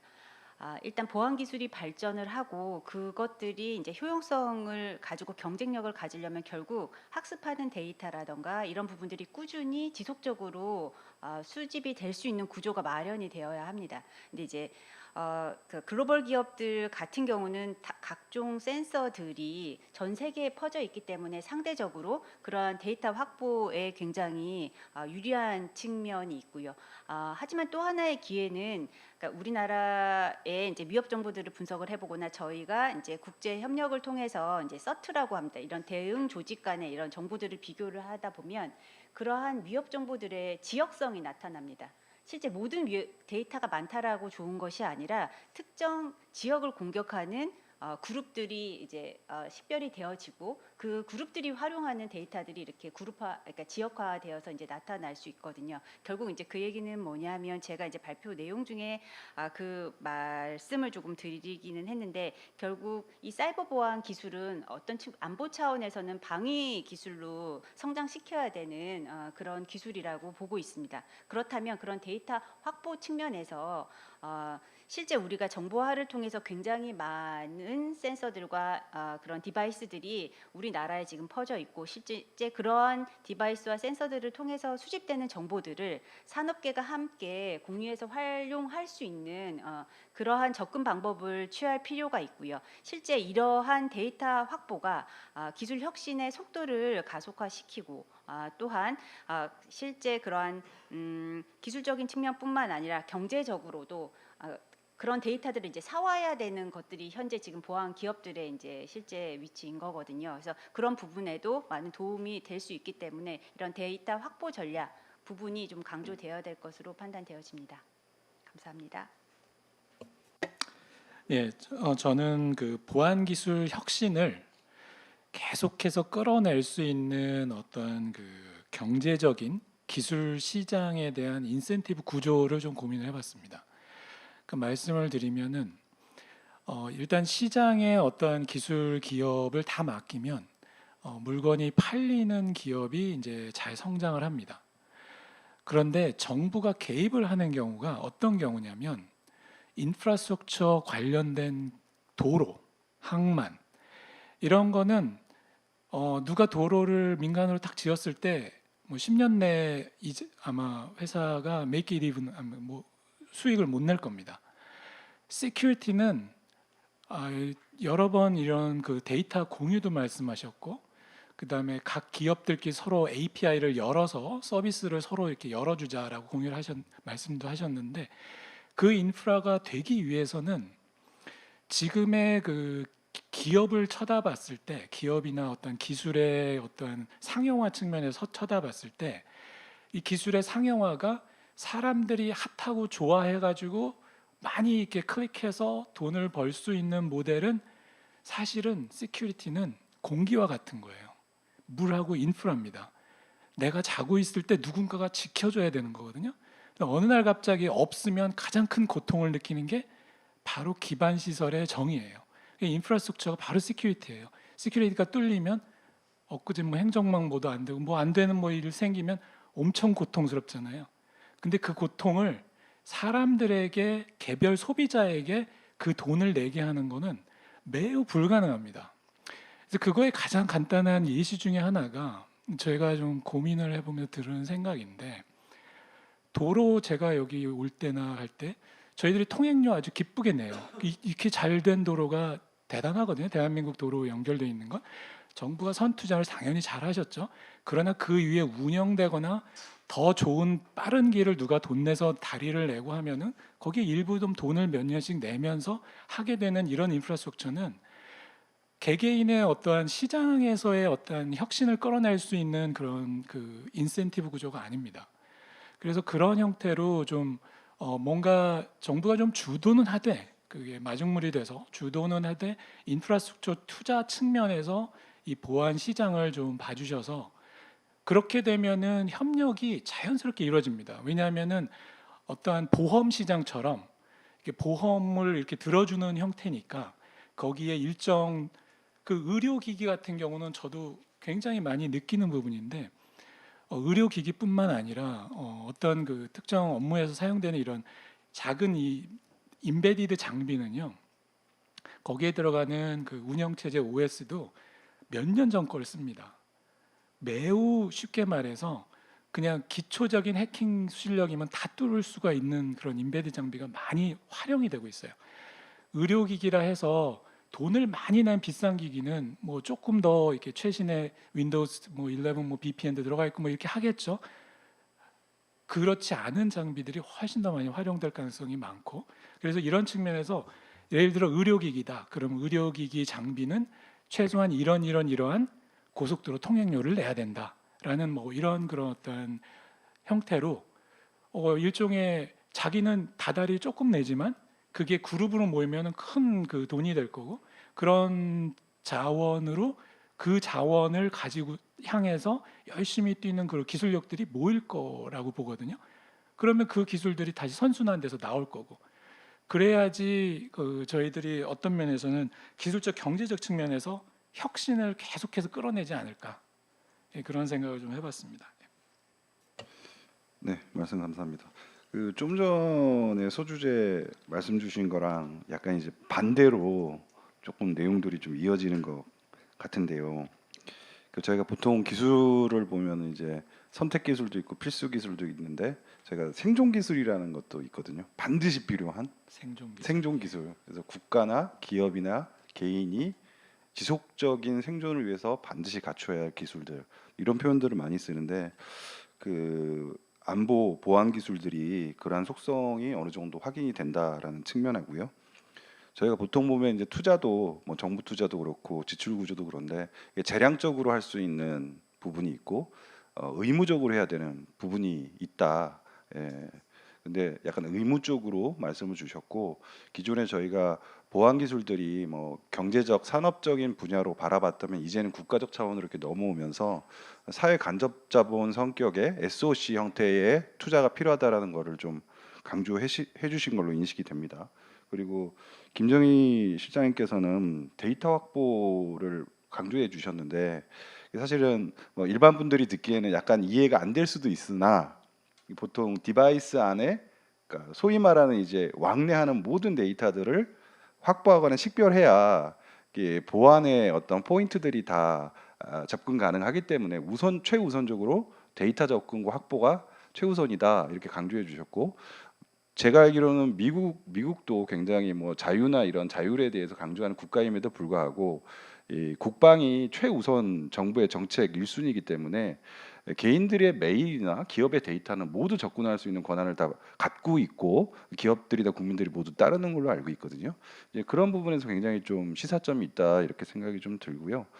윤두식 대표님께서는 뭐 경제적 측면 부분에서 강조를 좀 해주신 것 같은데 과거에는 저희가 정말 대표적으로 방화벽, 그러니까 경계선을 중심으로 뚫리느냐 침입하느냐 이 관점이었는데 지금은 전혀 그런 거 아니다라는 부분을 말씀을 주셨고 디바이스 각각의 어떤 보안 체계를 강조를 해주셨습니다. 그리고 중간 중간에 이제 가격 또 제품의 어떤 가치 이런 부분들이 얘기가 잠깐 나온 것 같은데 결국에는 소프트웨어 특성상 이 품질에 따라 가격이 설정되는 구조지 않습니까? 결국 이제는 품질이 안전성에 있어서 가장 우선적인, 그러니까 품질이 높다라는 건 안전하고 신뢰할 수 있다라는 거고, 안전하고 신뢰한 제품이 높은 가격을 받을 수 있다, 이렇게 좀 이해해 보겠습니다. 그러면은 그 마지막 그 세부 주제로 좀 더 이제 또 세부적으로 들어가 보면 정부 연구개발 투자 등에 있어서 저희가 새롭게 추진해야 될 어떤 우선적 정책들이 무엇인가, 그리고 현재 기업이나 또 연구 현장에서 좀 필요한 또 효과적인 전략은 무엇인지 여쭤보겠습니다. 먼저 강병훈 교수님께 부탁드리겠습니다. 예, 저는 정부 R&D 투자 이런 측면에서 저희는 예전에는 달바나 뭐 미국 그 NSF나 이런 데서 요새 뭐 하지라고 이렇게 한번 찾아봤는데 요즘은 제가 이제 한국 교수로 이제 한 10년 됐는데 미국 교수 생활 10년 하다가 요즘은 한국 그 RFP를 찾습니다. 무슨 얘기냐면 매우 빠르게 트렌드는 저희들이 다 커버해요. 매우 훌륭합니다. 그래서 뭐 퀀텀도 언급하시고 아주 요소 기술들 JTNA니 뭐 S밤도 매우 저희가 얼리 어답터에 가깝고요. 저는 아주 훌륭하게 잘하고 계신다고 생각합니다. 그래서 최근 중요한 기술 뭐 제가 또 하나 더 뭐 추가해드릴 이런 부분은 조금 더 저는 이제 시끄럽게 떠들지 않은 키워드를 미리 한두 개 정도는 좀 가지고서 그거를 조용히 원래 그 대기업들이 마이크로소프트나 뭐 제가 소프트웨어 컴퍼니에서도 좀 일을 해봤는데 골든 제품이 있고 다음 제품이 동시에 계속 개발돼요. 그래가지고 골드는 바로 사람들이 쓸 거예요. 그것만 개발하다가 새로운 피처는 똑같은 동시에 개발을 해야지 이 골드 나오고 왜 1.1 나온 다음에 또 몇 달 있다가 1년 있다가 막 2.0 나오고 3.0 나오고 계속 돈 주고 써야 되잖아요. 1년 사이에 그 많은 피처가 다 들어가는 게 절대 아닙니다. 그건 4, 5년 전부터 개발을 하거든요. 저희도 R&D를 그런 형태로 좀 미리 키워드가 될 만한 거다 싶으면 그냥 투자를 하는 거예요. 그 콩나물에 물 주면은 자라듯이 일단 폭넓게 투자를 하는 겁니다. 폭넓게. 너무 선택과 집중이라는 말은 많은 돈을 들일 때 쓰는 말이고 이 경우에는 선택과 집중보다는 창의적인 아이디어가 있으면 콩나물에 물 붓듯이 물이 흘러가도 좀 투자를 어느 정도, 그러니까는 많은 규모는 못 하겠죠. 그렇지만은 그게 살아있게 됩니다. 살아있게 되면 기술적으로 그게 이제 이어지고 뭐 그런 예시 중에 하나로 제가 아까 이 실행 공간을 좀 다르게 보고 있는 컴피던셜 컴퓨팅이 벌써 2, 3년 되고 있거든요. 컴퓨터셜 컴퓨팅이 아마 여러분 귀에 많이 들릴 때는 암이 그 리얼음 시스템으로 그 하드웨어가 곧 발시가 됩니다. 삼성 같은 대기업들은 미리미리 다 잘 준비를 하고 있죠. 그렇지만은 그렇지 않은 대부분의 99.9%의 남은 다른 기업들은 특히 다 그걸 많이 가져다 활용하면 좋은 기업들은 제가 말한 아까 골드 제품이 나올 때 미리 다음 제품을 준비하는 측면에서는 거의 이루어지지 않는 것으로 보고 있어요. 이런 게 이루어질 수 있도록 좀 그 환경이 조성이 되면 좋겠다. 그래서 이런 실내 실행 환경이나 그리고 제로 트러스트 기반으로 뭐 연결 공간 안전하게 확보하나 이거는 굉장히 집중적으로 지금 투자가 되고 있는 것 같습니다. 제로 트러스트도 JTNA든 뭐 여러 가지 많은 분들이 실증 사업도 하고 계시고 그런 것들은 더욱더 거기에 아주 핵심 요소 기술들을 여러 다양한 그 기술들 측면을 좀 잘 이게 어느 정도 잘하는지 효과가 있는지를 좀 볼 수 있도록 이렇게 뿌리는 형태로 좀 되었으면 좋겠다. 예, 저는 그 정도로 고민해봤습니다. 예. 예. 지금 정부 R&D 투자는 지금까지 굉장히 잘 해왔습니다. 그런데 이제 조금 더 강화를 했으면 하는 부분들은 지금 제로 트러스트 지금 열심히 하고는 있습니다. 하지만 실제로 이게 아직은 시범 사업에 지금 그치고 있고 이게 조금 더 안정적으로 확대가 되려면 한두 개의 그 시범 사업만 가지고 되는 문제는 아닐 거고요. 이거는 보통 기관들의 환경에 따라서 굉장히 많이 달라집니다. 그래서 얼마나 많은 그 노하우를 쌓느냐, 실제적으로 적용해보고 이게 그 관리적으로도 이게 굉장히 맞는 건지 아닌지 이런 것들도 테스트해보는 실증이 굉장히 많이 이루어져야 됩니다. 이게 앞으로 훨씬 더 가야 될 길이 먼 곳이기 때문에 이쪽 부분에 대한 투자는 훨씬 많이 돼야 된다고 보고 지금 아직 그 부족한 부분은 AI 관련된 보안입니다. 특히나 이제 라지 랭귀지 모델에 대한 그 보안 이슈는 이제 막 나온 그 이슈이기 때문에 지금 그 정부에서도 조금 더 이런 부분들에 대해서 고민을 좀 해야 될 것 같아요. 이제 그 기술 개발 정책 측면에서 특히 이제 미국에는 그 라지 랭귀지 모델 시큐리티 오퍼레이션스를 하는 기업들이 한 뭐 그냥 지금 나온 것만 해도 한 4, 50여 개 스타트업들이 나와 있는데 그 중에 그 펀딩을 그래도 굉장히 많이 받은 기업들 보면 한 600억, 700억 이렇게 받은 기업들이 막 나오고 있습니다. 이제 설립한 지 1, 2년밖에 안 됐는데 그건 뭐냐면 실제로 이 시장이 앞으로 엄청나게 큰 시장이 될 거라는 것들을 이미 국가에서도 알고 있고 시장에서도 알고 있다는 거죠. 그걸 위해서 지금 큰 투자를 하고 있는 겁니다. 하지만 우리나라는 아직 이제 뭐 그 라지 랭귀지 모델 자체를 만드는 거가 쉽지는 않겠지만 거기서 나오는 그런 여러 가지 파생되는 보안 이슈들을 해결하는 기술은 아직 늦지 않았습니다. 그렇기 때문에 이 부분에 대한 연구 개발을 충분히 지원해 줄 수 있으면 아마도 AI 쪽의 경쟁력에서 큰 저희가 발전이 이루어지지 않을까 그렇게 생각을 합니다. 예.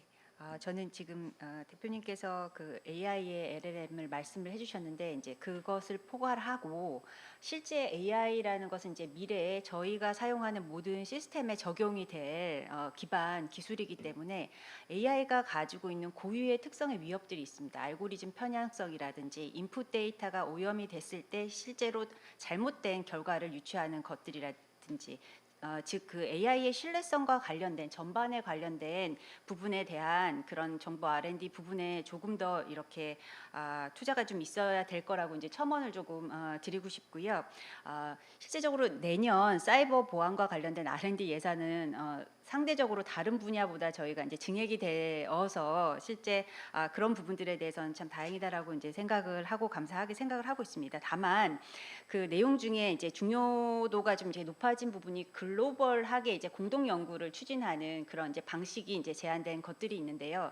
실제 자연과학이라던가 생명과학 쪽에서는 그런 연구에 경험들이 좀 많으신 것 같더라고요. 근데 이제 ICT나 저희 이제 사이버 보안 분야는 그런 글로벌 공동 연구와 관련된 경험치가 일단 적고 특히나 이제 내용상 이제 어떻게 보면 안보와 관련된 사항이다라고 이제 결부되는 순간 서로 같이 공유를 하기가 굉장히 어려운 그런 부분들이 있어서 저희가 이제 그 공동 연구에 관련된 베스트 프랙티스들을 좀 이 ICT나 사이버 보안 부분에는 좀 저희가 좀 알아서 선제적으로 해결을 할 수 있는 부분들이 있었으면 좋겠다라는 부분 하나와 특히나 저희가 이제 그 글로벌 공동 연구와 관련해서 민간이나 학계 쪽을 이제 찾아봤습니다. 왜냐하면 이 사이버 보안이라는 게 대부분의 국가가 정부 기관들이 연관된 경우들이 많다 보니 그런 아이템들이 서로 같이 공유되는 케이스들이 많아서 그러면 다양한 이해 당사자들을 이제 포함시켜서 과제를 진행하고자 했을 때 그런 관심도라든가 이런 부분들을 이끌어내기가 좀 굉장히 어려운 그런 측면이 좀 있었습니다. 그래서 결과적으로는 그런 글로벌 공동 연구와 관련된 베스트 프랙티스들을 좀 저희가 학습을 하고 그다음에 기회들을 좀 선제적으로 할 수 있도록 많은 지원 부탁드리도록 하겠습니다. 감사합니다. 네, 말씀 감사합니다. 그 교수님께서 말씀해주신 것 중에 좀 기억이 남는 게 이게 뭐 특정 R&D 기술을 막 부각시켜서 이 기술에 뭐 빨리 해야 된다 이게 중요한 게 아니라 이게 R&D 환경을 제대로 안정적으로 조성하는 게 먼저다라는 게 사실은 저희가 뭐 성과나 뭐 효율을 논의할 때 특정 사업 단위가 아니라 시스템에서 지속 유지될 수 있는 성능이 나오도록 하는 게 훨씬 더 우수하다라는 의견들이 지배적입니다. 예, 그런 측면에서 좀 말씀 주셨다고 생각이 들고요. 또 하나는 시스템 특성상 저희가 보통 프로토콜 모든 시스템에 쓰는 프로토콜의 시큐리티 레이어를 베이스로 깔고 모두 진행되지 않습니까? 그러면 결국에는 저희가 R&D 투자 시스템이나 뭐 R&D의 어떤 성과 활용 시스템 자체에 시큐리티 레이어를 깔듯이 그 부분에 대한 어떤 지속적인 환경 조성과 지원은 필수적으로 수반되는 문제이다. 이 점을 좀 강조해 주신 걸로 이해가 됩니다. 그리고 윤지식 대표님께서 좀 강조해 주신 그 AI 부분들, 저희가 이제 최근에 뭐 작년부터 올해 초부터 이제 본격적으로 경제, 사회, 뭐 산업적으로 활용도가 이제 계속 늘어나고 있는데 이제 위험성이 커지는 건 이제 디바이스 안으로 내재화되는 단계에 이제 도달했다라는 거. 검증되지 않은 상태에서 내재화된다라는 건 사실은 위험한 거잖아요. 위험을 안고 접근하는 거니까 그 부분은 굉장히 안 된다라고 좀 이해가 되고 AI의 특성상 설명할 수 없고 추적할 수 없고 이런 본질적인 문제들이 현재 있기 때문에 그 부분을 어떻게든 좀 보완할 수 있는 방식을 미리 고민하는 게 중요하다라고 좀 이해가 되고요. 김정인 실장님께서도 AI 부분을 좀 강조를 해주셨는데 AI에 대한 그 사이버 보안 체계에 있어서 그 국제 공동 연구 체계 또 현재 저희가 좀 열악한 환경 또 미리 이제 많은 것들을 준비하지 못한 것들이 사실이기 때문에 저는 약간 지속 가능한 환경을 좀 만들고 지원했으면 좋겠다라고 저는 좀 이해가 됐습니다. 특히 이제 안보 보안은 뭐 교수님이나 뭐 대표님께서 강조해 주신 것처럼 계속 같이 수반되어야 하기 때문에 국제 공동 협력의 어떤 인프라 체계를 갖추는 게 우선적이다라고 좀 강조해 주신 걸로 이해하겠습니다. 예, 말씀 감사드리고요. 저희가 그 사전에 그 온라인 질문들을 쭉 예, 오늘 토론이 많이 진행이 되는데 제가 궁금한 거 한 가지가 있어서 좀 여쭤보려고요. 그 투자 그러니까 사이버 안보를 고민하면 항상 이렇게 먼저 맞고 시작하니까 좀 막막한 느낌이 들었는데 오늘 발제 중에서 그 사전 억제, 디터런스를 강조해 주셔서 좀 제가 이 부분을 우리가 좀 더 좀 관심을 갖고 봐야 되겠다 생각이 들었어요. 그래서 사전에 탐지하고, 근데 사전에 그룹들을 식별하고, 그래서 지금 사전에 대응하자는 게 참 저는 좋은 방법인 것 같은데 거기에 대한 우리의 어떤 정부 R&D 투자도 좀 강조해야 될 것 같고 그래서 그걸 좀 더 좀 구체적으로 좀 설명해 주시면 도움이 되겠다 생각이 들었습니다. 예를 들어서 사전에 이제 공격을 식별을 한다라는 것은 어떤 의미냐 하면 저희가 이제 범죄자마다 특징들이 있습니다. 범죄 수법의 특징이 있듯이 사이버 공격도 마찬가지입니다. 이제 공격 그룹에 따라서 실제 흔적을 남기는 데이터들을 많이 수집을 해서 학습을 하다 보면 어떤 징후들이 발생을 했을 때 이거는 A 그룹의 식별된 공격 특징이다라는 것들을 사전에 인식이 가능한 상황까지 갈 수 있게 됩니다. 결국 이것들은 AI와 빅데이터 분석 기술을 네트워크를 통해서 수집된 그런 공격 정보들을 분석함으로써 가능하게 되는 기술들이고요. 결과적으로 이런 거는 제가 아까 데이터를 말씀드렸던 것은 그런 데이터들이 많이 확보되면 확보될수록 실제 그런 사전 식별 능력이라던가 공격 경로에 대한 예측 가능성이 올라갈 수 있는 것들이거든요. 그래서 그런 부분들로 좀 설명이 되어질 수 있지 않을까 합니다. 네. 그 그룹 특징을 파악하는 것도 중요한데 네. 결국 이제 기술보다는 사람도 중요한데요.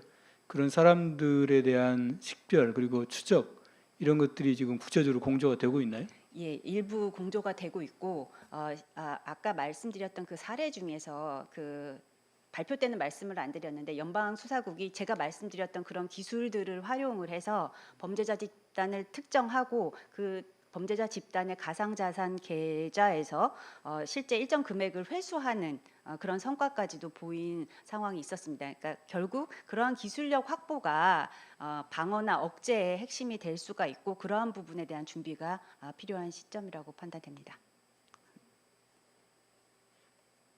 네, 저도 하나 질문 있어서 말씀드리는데 그 사이버 안보가 상당히 이제 중요한 그 우리나라 국가 전략 기술 중에 지금 12대 분야 중에 하나로 선정이 됐고 지금 올해 연말에 아마 그 중점 기술에 대한 로드맵도 나올 거고 그래서 정부 차원의 이제 여러 가지 정책들을 준비하고 있는데 제가 궁금한 점은 오늘도 이제 그런 얘기가 별로 없어서 이게 사실은 인력이 가장 중요한데 그러니까 우리가 보통 이제 대학에서 뭐 정보 보안이나 뭐 전산학 이런 쪽에 이제 전공하는 친구들도 있고 그다음에 이제 뭐 최근에 군에서도 관심이 있어가지고 뭐 고대 사이버 국방학과인가 만들어서 뭐 하는 게 있는데 이 사이버 시큐리티 관련돼서 특화돼서 뭐 대학이나 이런 데서 인력 양성하는 것들이 있는지 그런 게 잘 안 보여가지고 그리고 별도의 어떤 특화된 이 사이버 시큐리티에 특화된 인력 양성 이런 필요성이나 향후 정책이나 이게 어떤 것들이 좀 있어야 되는지 그런 거 좀 궁금해서 여쭤봅니다. 예. 사이버 시큐리티 관련된 특별 프로그램은 우리나라 같은 경우에는 미국에서는 거의 15년 전에 Scholarship for Service라고 SFS라는 프로그램을 했습니다. 쉽게 말해서 미국 시티즌이고 4년 동안 그 학비를 대주고 대학원 또 2년을 대주고 대신 그 받은 기간만큼 뭐 연방 정부에서 일을 해야 된다. 연방 정부의 인력이 너무 부족하니까. 근데 이제 보통 다른 그 산업 분야는 인력이 부족하면 해외에서 이제 데려와도 되는데 이 분야는 그래도 자기네 시티즌을 쓰겠다. 그래서 US 시리즌 가지고 하는 프로그램이 발족이 됐고 2000년 정도에 발족이 시작을 해서 저희 나라는 2010년 정도부터 우리나라도 이제 사이버 인력을 양성해야 된다 해서 2010년 전쯤 그보다 좀 많이 전에 이제 사이버 그 고대에서 국방대학 시작을 먼저 했고요. 카이스트는 정보보대학원이 2011년, 12년에 이제 그 설립이 돼서 하고 있습니다. 이제 그 이후에는 많은 여러 대학들이 지금도 그 사이버 특화된 학과를 운영하고 또 사이버 그 전문 인력을 양성을 하고 있어요. 그래서 제가 한 10년 정도 저는 그것 때문에 이제 한국에 또 오게 된 기회가 돼서 같이 이렇게 한국 학생들하고도 연구를 하는 기회를 얻었는데요. 그 10년 정도 지금 지난 시점에서 보면은 제가 보면은 그 인력 자체의 석사급 인력, 학사급 인력은 많이 확보가 돼 있는데 박사급 인력을 계속해서 배출하던 곳은 카이스트밖에 없었거든요. 그러니까 다른 대학도 있지만은 숫자면이나 그리고 이제 글로벌 측면, 공동 연구 측면도 많이 얘기하셨는데 저희 사이버 쪽은 이 어떠한 그 안보라는 키워드가 떨어지면은 뭐 같은 건 공유하기가 좀 쉽지 않잖아요. 저희가 어떤 기가 막힌 취약점을 하나 찾았어요. 그러면 그거를 전 세계에 빨리 발표하는 것도 있지만은 그거를 가지고서 이제 뭐 우리만의 어떠한 무기화를 하고 싶은 그런 생각도 있을 거 아닙니까? 이런 다 트렌드가 있어가지고 그런 측면에서 이 안보라는 단어로 인해 가지고 글로벌화 측면은 좀 적다라고 볼 수 있지만 제가 속했던 카이스트 경우에는 저를 포함해서 국제공동 연구를 매우 활발하게 지금까지 해오고 있고요. 내년에도 뭐 충분히 같이 이렇게 할 수 있는 부분이고 그 인력량 측면에서 제가 왜 이 글로벌이나 이거를 같이 말씀드리냐면 저도 이렇게 외국 학생을 지금 카이스트에 봤는데 고민이 많이 돼요. 근데 저는 그렇습니다. 이게 기술이 패턴트가 되는 기술까지는 패턴트예요. 페이턴트는 공개입니다. 공개. 내가 발명했다. 공개예요. 그 공개되는 기술까지는 적극 협력을 해가지고 공개를 시키고 소유권을 갖고 우리가 거기에 라이선싱 권한을 갖는 게 굉장히 중요해요. 그런 다음에는 이걸 가지고 진짜 피부에 와닿게 쓸 사람들은 누가 가져다 쓰는지 알릴 필요가 없어요. 그거를 가져다 쓸 줄 아는 사람은 기술을 개발했던 사람이 노하우가 있으니까 좀 빨리 해주겠죠. 그거를 활용하시면 됩니다. 그거를 어떻게 활용하면 될 건지를 생각하면 되지. 기술 자체가 그냥 같이 개발되면 머리가 아프다 막 이러면은 연구하기도 매우 힘들고요. 발표하기도 힘들어요. 저는 교수로서 뭐든지 오픈 리서치를 합니다. 제가 했던 거는 다 패턴트를 내고요. 저도 해외 그 지원을 받아도 당연히 패턴트를 내고 그거를 오픈 리서치를 했기 때문에 이건 뭐 어떤 기밀 사항이 아니어서 그 수출 전략, 수출 통제, 안보 통제 이런 통제 규명에 제일 1번에서 그냥 빠집니다. 예, 그렇게 해가지고 보안도 기술이에요. 시스템 기술이에요. 이게 어떠한 그 인텔이 아닙니다. 그 인텔은 함부로 공유해서는 안 돼요. 그 인텔은 공유되는 순간 가치는 떨어져요. 왜냐하면 그거는 나만 알고 있는 어떤 특정한 비밀이니까 그 자체가. 근데 기술은 그렇지 않습니다. 기술은 그거 자체를 어떻게 그거를 고도화해서 아주 신뢰 가능하고 그 성능 고성능으로 뭐라 그럴까요? 안전하고 좋은 품질로 이렇게 적용을 하는 게 핵심이니까. 그래서 그런 것을 할 수 있는 인력이 저는 박사급 고급 인력에는 좀 더 추진을 해야 된다고 생각합니다. 박사급 고급 인력, 그 이후 포스닥 레벨의 고급 인력이 계속해서 쌓여야 돼요. 정보보호 분야는 포스닥을 많이 안 합니다. 이유는 바로바로 갈 시장이 넓어 있어요. 아직도 많이 이렇게 수요가 있기 때문에. 그러나 자연과학, 순수과학 분야는 포스닥이 교수되기 전에 굉장히 긴 기간이 기본이에요. 왜냐하면 그만큼 안정화돼 있기 때문에. 저희 정보보호 쪽도 아마 이렇게 포스닥 기간을 통해서 아마 그게 굉장히 요소 기술들을 고도화하는, 그리고 포스닥 과정 대신에 어떤 박사 과정은 어떤 그 이스라엘 모델을 따라서 그 창업의 길을 걸어가지고 그 창업화를 통해서 어떤 기술의 그 경쟁력을 확보하는 뭐 이런 측면으로 가기도 하겠죠. 그래서 이런 식으로 좀 이제는 밑단을 좀 많이 확보해 주셨으니까 이제 윗단을 조금 더 포커스를 해주는 그 인력 양성 쪽으로 고민을 해주시면, 네, 그런 고민을 해봤습니다. 예, 말씀 감사합니다. 그리고 과기정통부에서 사실 지금 그 2028년까지 사이버 보안 10만 인재 양성을 지금 하고 있거든요. 그래서 지금도 올해가 1년 차인가요? 2년 차인가요? 네, 1년 차. 예, 그래서 지금 그 기사에서도 하고 있고 저희 그 제가 정보보호 산업협회에 있는 소속인데 정보보호 산업협회에서도 뭐 AI 그다음에 블록체인 그리고 뭐 S 개발자, 시큐리티 탑 레벨 시큐리티 개발자들을 지금 양성하는 양성 프로그램을 돌리고 있거든요. 이게 2028년까지 10만 인재들이 양성이 돼서 이 사회 곳곳에 기업으로 들어갈 걸로 지금 예상을 하고 있습니다. 네, 말씀 감사합니다. 그 플로우 질문과 좀 답변을 통해서 저희 R&D 투자와 향후 전략에 대해서 좀 다듬을 수 있는 좋은 말씀 주신 것 같고요. 대안적으로 고민해야 될 항목인 것 같습니다. 저희 시간 관계상 일단 뭐 주제 토론은 여기까지 마치도록 하고요. 저희가 사전에 온라인으로 좀 사전 질문들을 받았습니다. 이제 질문이 상당히 많이 들어왔는데 다른 주제보다 굉장히 기술적으로 디테일한 질문들이 너무 많이 들어와서 좀 일반적인 수준 그리고 시간을 고려한 정도의 그 질문만 좀 여쭤보고 그 답변을 좀 청하도록 그렇게 하겠습니다. 그 첫 번째 질문인데요. 챗 GPT 사용 확대로 인해 정보 보안에 대한 우려도 같이 증가하고 있는데 주요 문제점은 무엇이고 그에 대한 해결책은 어떤 것이 있나요? 김정희 실장님께 부탁드리겠습니다.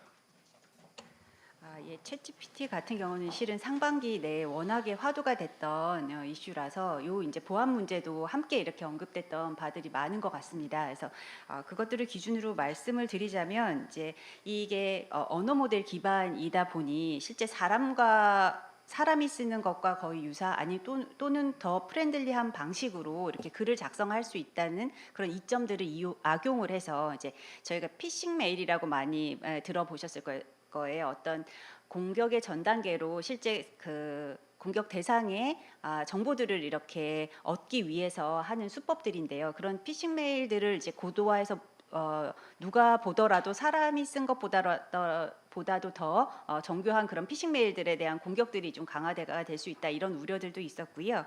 또한 그러니까 랜섬웨어처럼 이 챗GPT를 이용을 하면 몇 단계만 거치면 악성 코드를 쉽게 제작을 할 수 있는 그런 위험성들에 대해서도 이제 그 제기가 된 바 있습니다.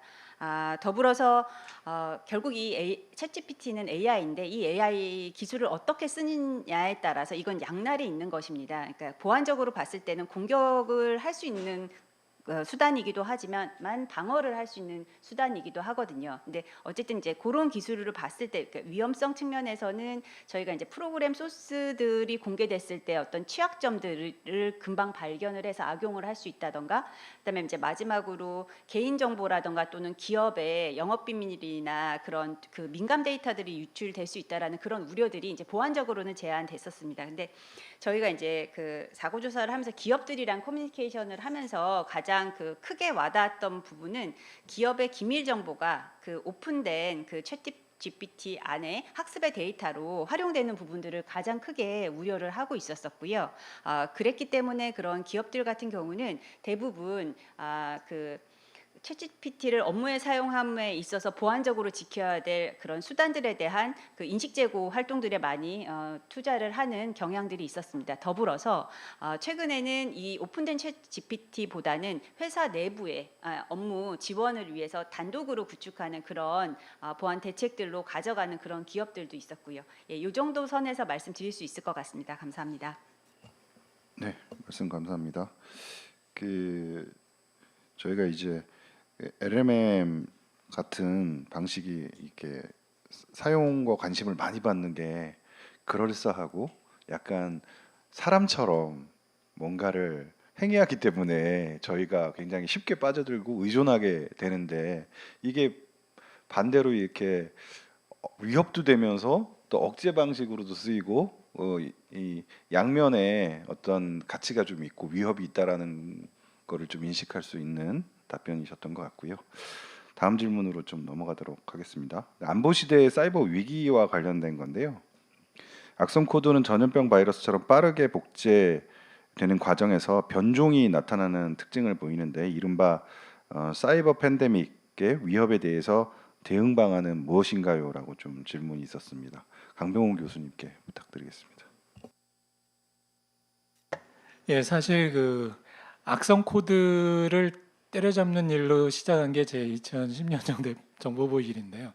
악성 코드는 저희가 마우스고 그 공격자는 캣입니다. 왜냐하면은 저희는 다 방어해야 되고 그 친구들은 우리가 한 빠뜨린 거 하나만 더 변조해가지고, 그래서 악성 코드가 계속 변조되니까 그 악성 코드 자체를 계속해서 쫓아가는 그것 자체는 저희들이 반드시 하긴 해야 됩니다. 왜냐하면은 사고가 났을 때 이제 리커버를 하려면 구별을 해서 또 치워야 되는 부분도 있고요.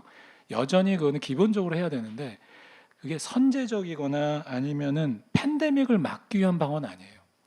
팬데믹을 막기 위해서는 제가 계속해서 그 고민하고 있는 부분인데, 사이버 그 안전 연결 공간의 그 지속적인 확보예요. 그 연결 공간에 대한 기술은 파이어월밖에는 지금 없는 상황이거든요. 근데 파이어월이 없던 시절이 있었습니다. 저도 그때 공부하고 있었는데요. 파이어월이 없던 시절에 모자익 돌려가지고 인터넷 모든 정보 찾고 그런 시절이 있었어요. 자, 그 시절에 어떤 기업은 이거 위험하니까 못 써라고 한 기업이 있고, 어떤 기업은 안전하게 쓸 수 있는 게 아마 파이어월 같은 기술인데 도입을 해가지고 바로 쓰게 했어요. 후자의 기업은 매우 그 어떠한 지식이나 어떤 역량 측면에서 도태가 안 됐고, 전자의 기업은 도태가 됐습니다. 그래서 LLM이나 이런 사이버 팬데믹 기술이나 이런 걸 봤을 때 안전한 공간을 제공을 하면서 필요한 서비스를 개인정보 유출 없이 쓸 수 있도록 해주는 그러한 요소 기술들의 그 연결 기술들이 굉장히 필요하고요. 그 팬데믹을 막기 위해서는 다양성이 매우 중요합니다. 그래서 어떤 획일적인 솔루션 하나를 전부 써라라고 하기보다는 어떤 그 철학적인 방향을 주는 거예요. 제로 트러스트도 철학적인 방향을 주는 건데, 이 안전한 공간 확보도 방향을 주는 겁니다. 방향은 첫 번째로 저희들이 실내 실행 환경처럼 뭐 환경을 분리해라고 하면은 저희가 잘했던 그 망분리라는 환경도 있고요. 그 원자로 같은 걸 만드는 이런 데는 인터넷에 연결이 안 돼야 됩니다. 당연히. 그런 거는 제가 보기에는 어떤 기관적 지역적 분리예요. 그 다음에 어떤 특정 기기 하나는 얘는 뭐 우리 그 인사 시스템에 뭐 월급 내보내는 그 금융하는 것만 쓰고 나머지는 여기서 하면 안 돼. 문서 작업하면 안 돼. 이런 식으로 기술 그 기기를 분리하는 그 레벨이 있고요. 그 다음에 더 들어가서는 요즘은 애플리케이션을 구별합니다. 특정 애플리케이션은 안전한 환경에서 돌아야 되고 내가 하는 게임하고 내가 인터넷 브라우징하는 건 그건 일반 환경에서 돌아주고 유튜브는 그런 데서 보고 그렇지만 내가 어떤 특정 작업을 하는 거는 얘는 두 개의 환경이 오퍼레이팅 시스템 운영 체제가 달라요. 그렇기 때문에 어떤 사건 사고가 터져도 이쪽으로 영향을 안 줍니다.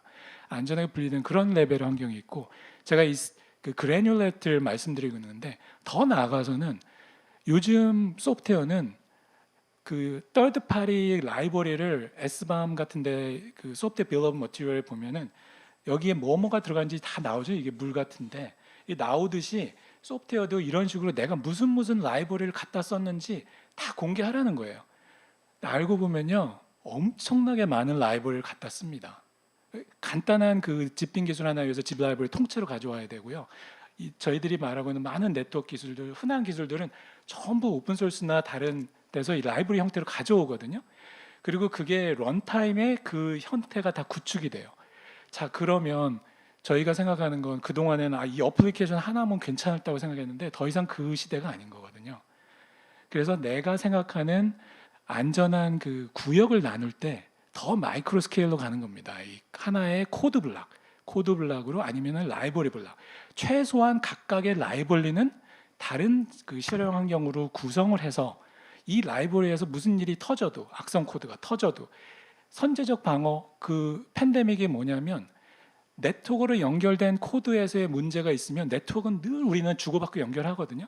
그래서 그런 것 중에 문제가 생기면 전 세계에 막 퍼지는 겁니다.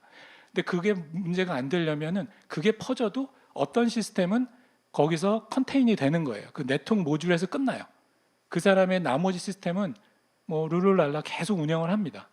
이런 형태의 어떤 컴파트멘털리제이션, 격리가 잘 돼 있는 이런 형태의 그 아키텍처를 좀 큰 그 어떤 철학적인 방향에서 그 스케일을 이제 그 이제 망분리 잘했듯이 어떠한 그 어플리케이션 마이크로 레벨에서의 어떤 분리 뭐 이런 것들도 다 고민을 해야 되는 그런 기술들이 아마 이런 사이버 팬데믹이나 이런 것들에 대한 좀 근원적인 대응이 아닐까 생각해봤습니다. 네, 답변 감사드립니다. 아주 세부적인 것들을 많이 짚어주셨던 것 같고요. 저희 뭐 사회나 뭐 글로벌 정책의 방향성이 디지털 전환으로 이미 설정돼서 4차 산업혁명의 어떤 근간 또 철학으로 이렇게 지금 계속 논의되고 있는데 변화하고 있고요. 결국에는 디지털 전환의 첫 번째가 하이퍼 커넥션으로 연결하는 부분이 맞습니다. 있고 예. 사실은 그거에 비해서 저희가 좀 논의를 못하는 게 세이프티 존 확보하는 것 정확하게 세이프티 존. 굉장히 좋은 말씀 주셨던 표현입니다. 결국 그 안에서 움직이자라는 예. 말씀으로 저는 이해가 되거든요. 그러니까 안전하지 않은 데서 사고가 항상 나니 안전한 영역을 계속 확장하고 확보해가는 그 기술을 연구하는 저희 입장에서는 그게 불편하게 되거나 생산성을 향상 해치는 면에서 이 세상에 가장 안전한 컴퓨터는 네트워크에 연결 안 된 컴퓨터입니다. 근데 그거는 쓸모가 없는 컴퓨터거든요. 그래서는 안 되거든요. 그래서 그 아까 불편성 이런 측면에서의 챌린지가 굉장히 많습니다. 그래서 그러면은 결국엔 저희가 이제 여러 가지 기존의 표준화나 연결성이 있어서 프로토콜 안에 시큐리티 레이어를 기본적으로 이제 확보하게 했는데 지금은 이제 시큐리티 폴리시를 별도로 가져가고 거기에 세부적인 별도의 프로토콜들을 계속 정교화하게 가져가는 것이 어떻게 보면 좀 대안 중에 하나다. 이게 좀 생각이 좀 듭니다. 그러면 마지막 질문으로요. 사이버 안보와 관련된 보안 기술 부분입니다. 디지털 강국인 우리나라의 보안 기술 수준은 어느 정도인가요? 전쟁 등 사이버 안보 측면에서 우리나라는 현재 어떻게 대비하고 있나요? 이건 좀 윤두식 대표님과 또 다른 답변하실 수 있는 패널 분께 부탁드리겠습니다.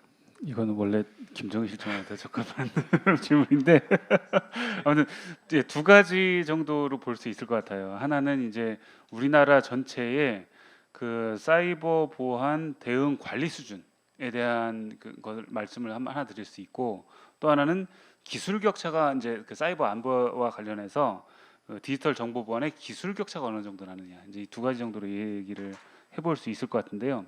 일단 사이버 안보를 위한 대응 관리 수준은 사실 이건 숫자로 나와 있습니다. 2022년에 스위스의 국제경영대학원이라고 이제 IMD 거기서 발표한 사이버 보안 능력 평가 기준이 있었어요. 이게 세계 디지털 경쟁력 평가 결과 중에 이제 들어가 있는 건데, 거기에서 이제 우리나라가 사이버 보안 능력 6위를 지금 기록하고 있고요. 그다음에 올해 발표된 ITU에서 발표한 거 글로벌 사이버 시큐리티 인덱스에서는 글로벌 이제 4위라고 지금 나와 있습니다. 이제 1위가 당연히 미국이겠고요. 그다음에 2위가 영국, 이제 약간 이상한데 사우디가 거기 들어가 있더라고요. 예. 그다음에 이제 뭐 에스토니아, 이제 이 정도 수준인데, 아무튼 그 정도로 그 이제 사이버 보안 대응 관리 수준은 굉장히 높은 편이다. 그리고 이거를 2028년까지 세계 1위 수준까지 끌어올리겠다라고 하는 게 지금 키사의 아마 이제 정책 지금 방향인 것 같고요. 그다음에 이제 그 사이버 보안의 기술 격차를 봤을 때는 거의 대부분의 기술 격차가 우리나라하고 미국, 이제 글로벌 그 1위가 뭐 미국 정도, 그다음에 이스라엘 정도인데 거의 뭐 1년에서 1.5년 이내로 좁혀져 있는 상황입니다. 다만 여기서 이제 좀 기술 격차가 벌어지고 있는 분야가 클라우드, 그다음에 AI, 그다음에 이제 양자암호, 뭐 이제 이쪽입니다. 그래서 이쪽은 확실히 좀 더 장기적으로 큰 그 예산과 어떤 그 정책 그 방향을 잘 세워서 꾸준히 투자하고 경쟁력을 확보해 가야 되는 분야라고 생각을 하고 있고요.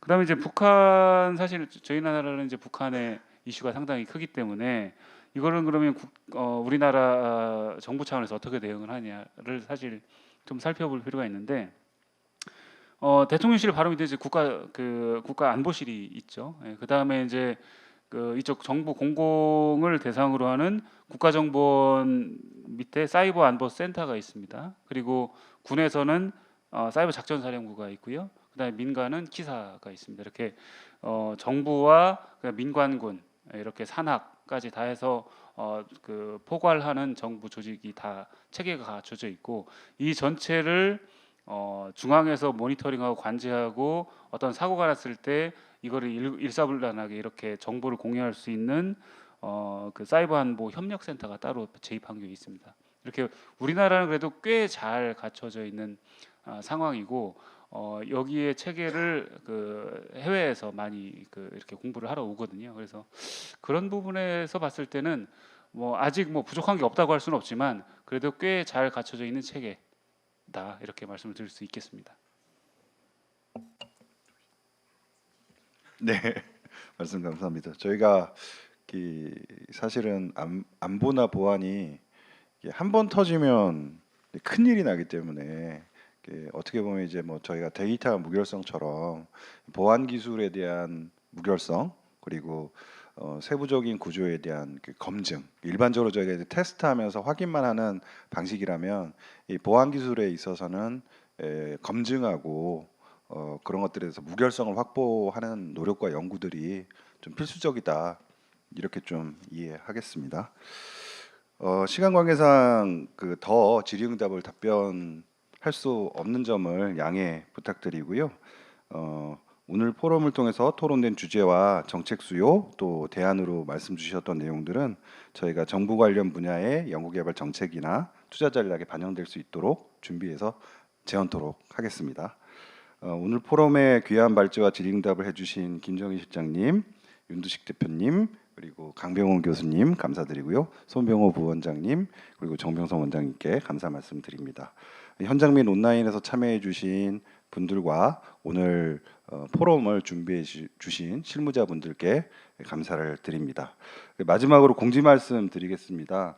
다음 키스텝 수요 포럼은 키스텝 서울대 국가미래전략원과 공동포럼 형태로 진행됩니다. 오는 12월 13일 서울대 교수회관에서 진행될 예정입니다. 주제는 탄소 중립을 위한 혁신 기술입니다. 많은 참석과 관심을 부탁드립니다. 이것으로 제 164회 수요 포럼을 마치도록 하겠습니다. 감사합니다.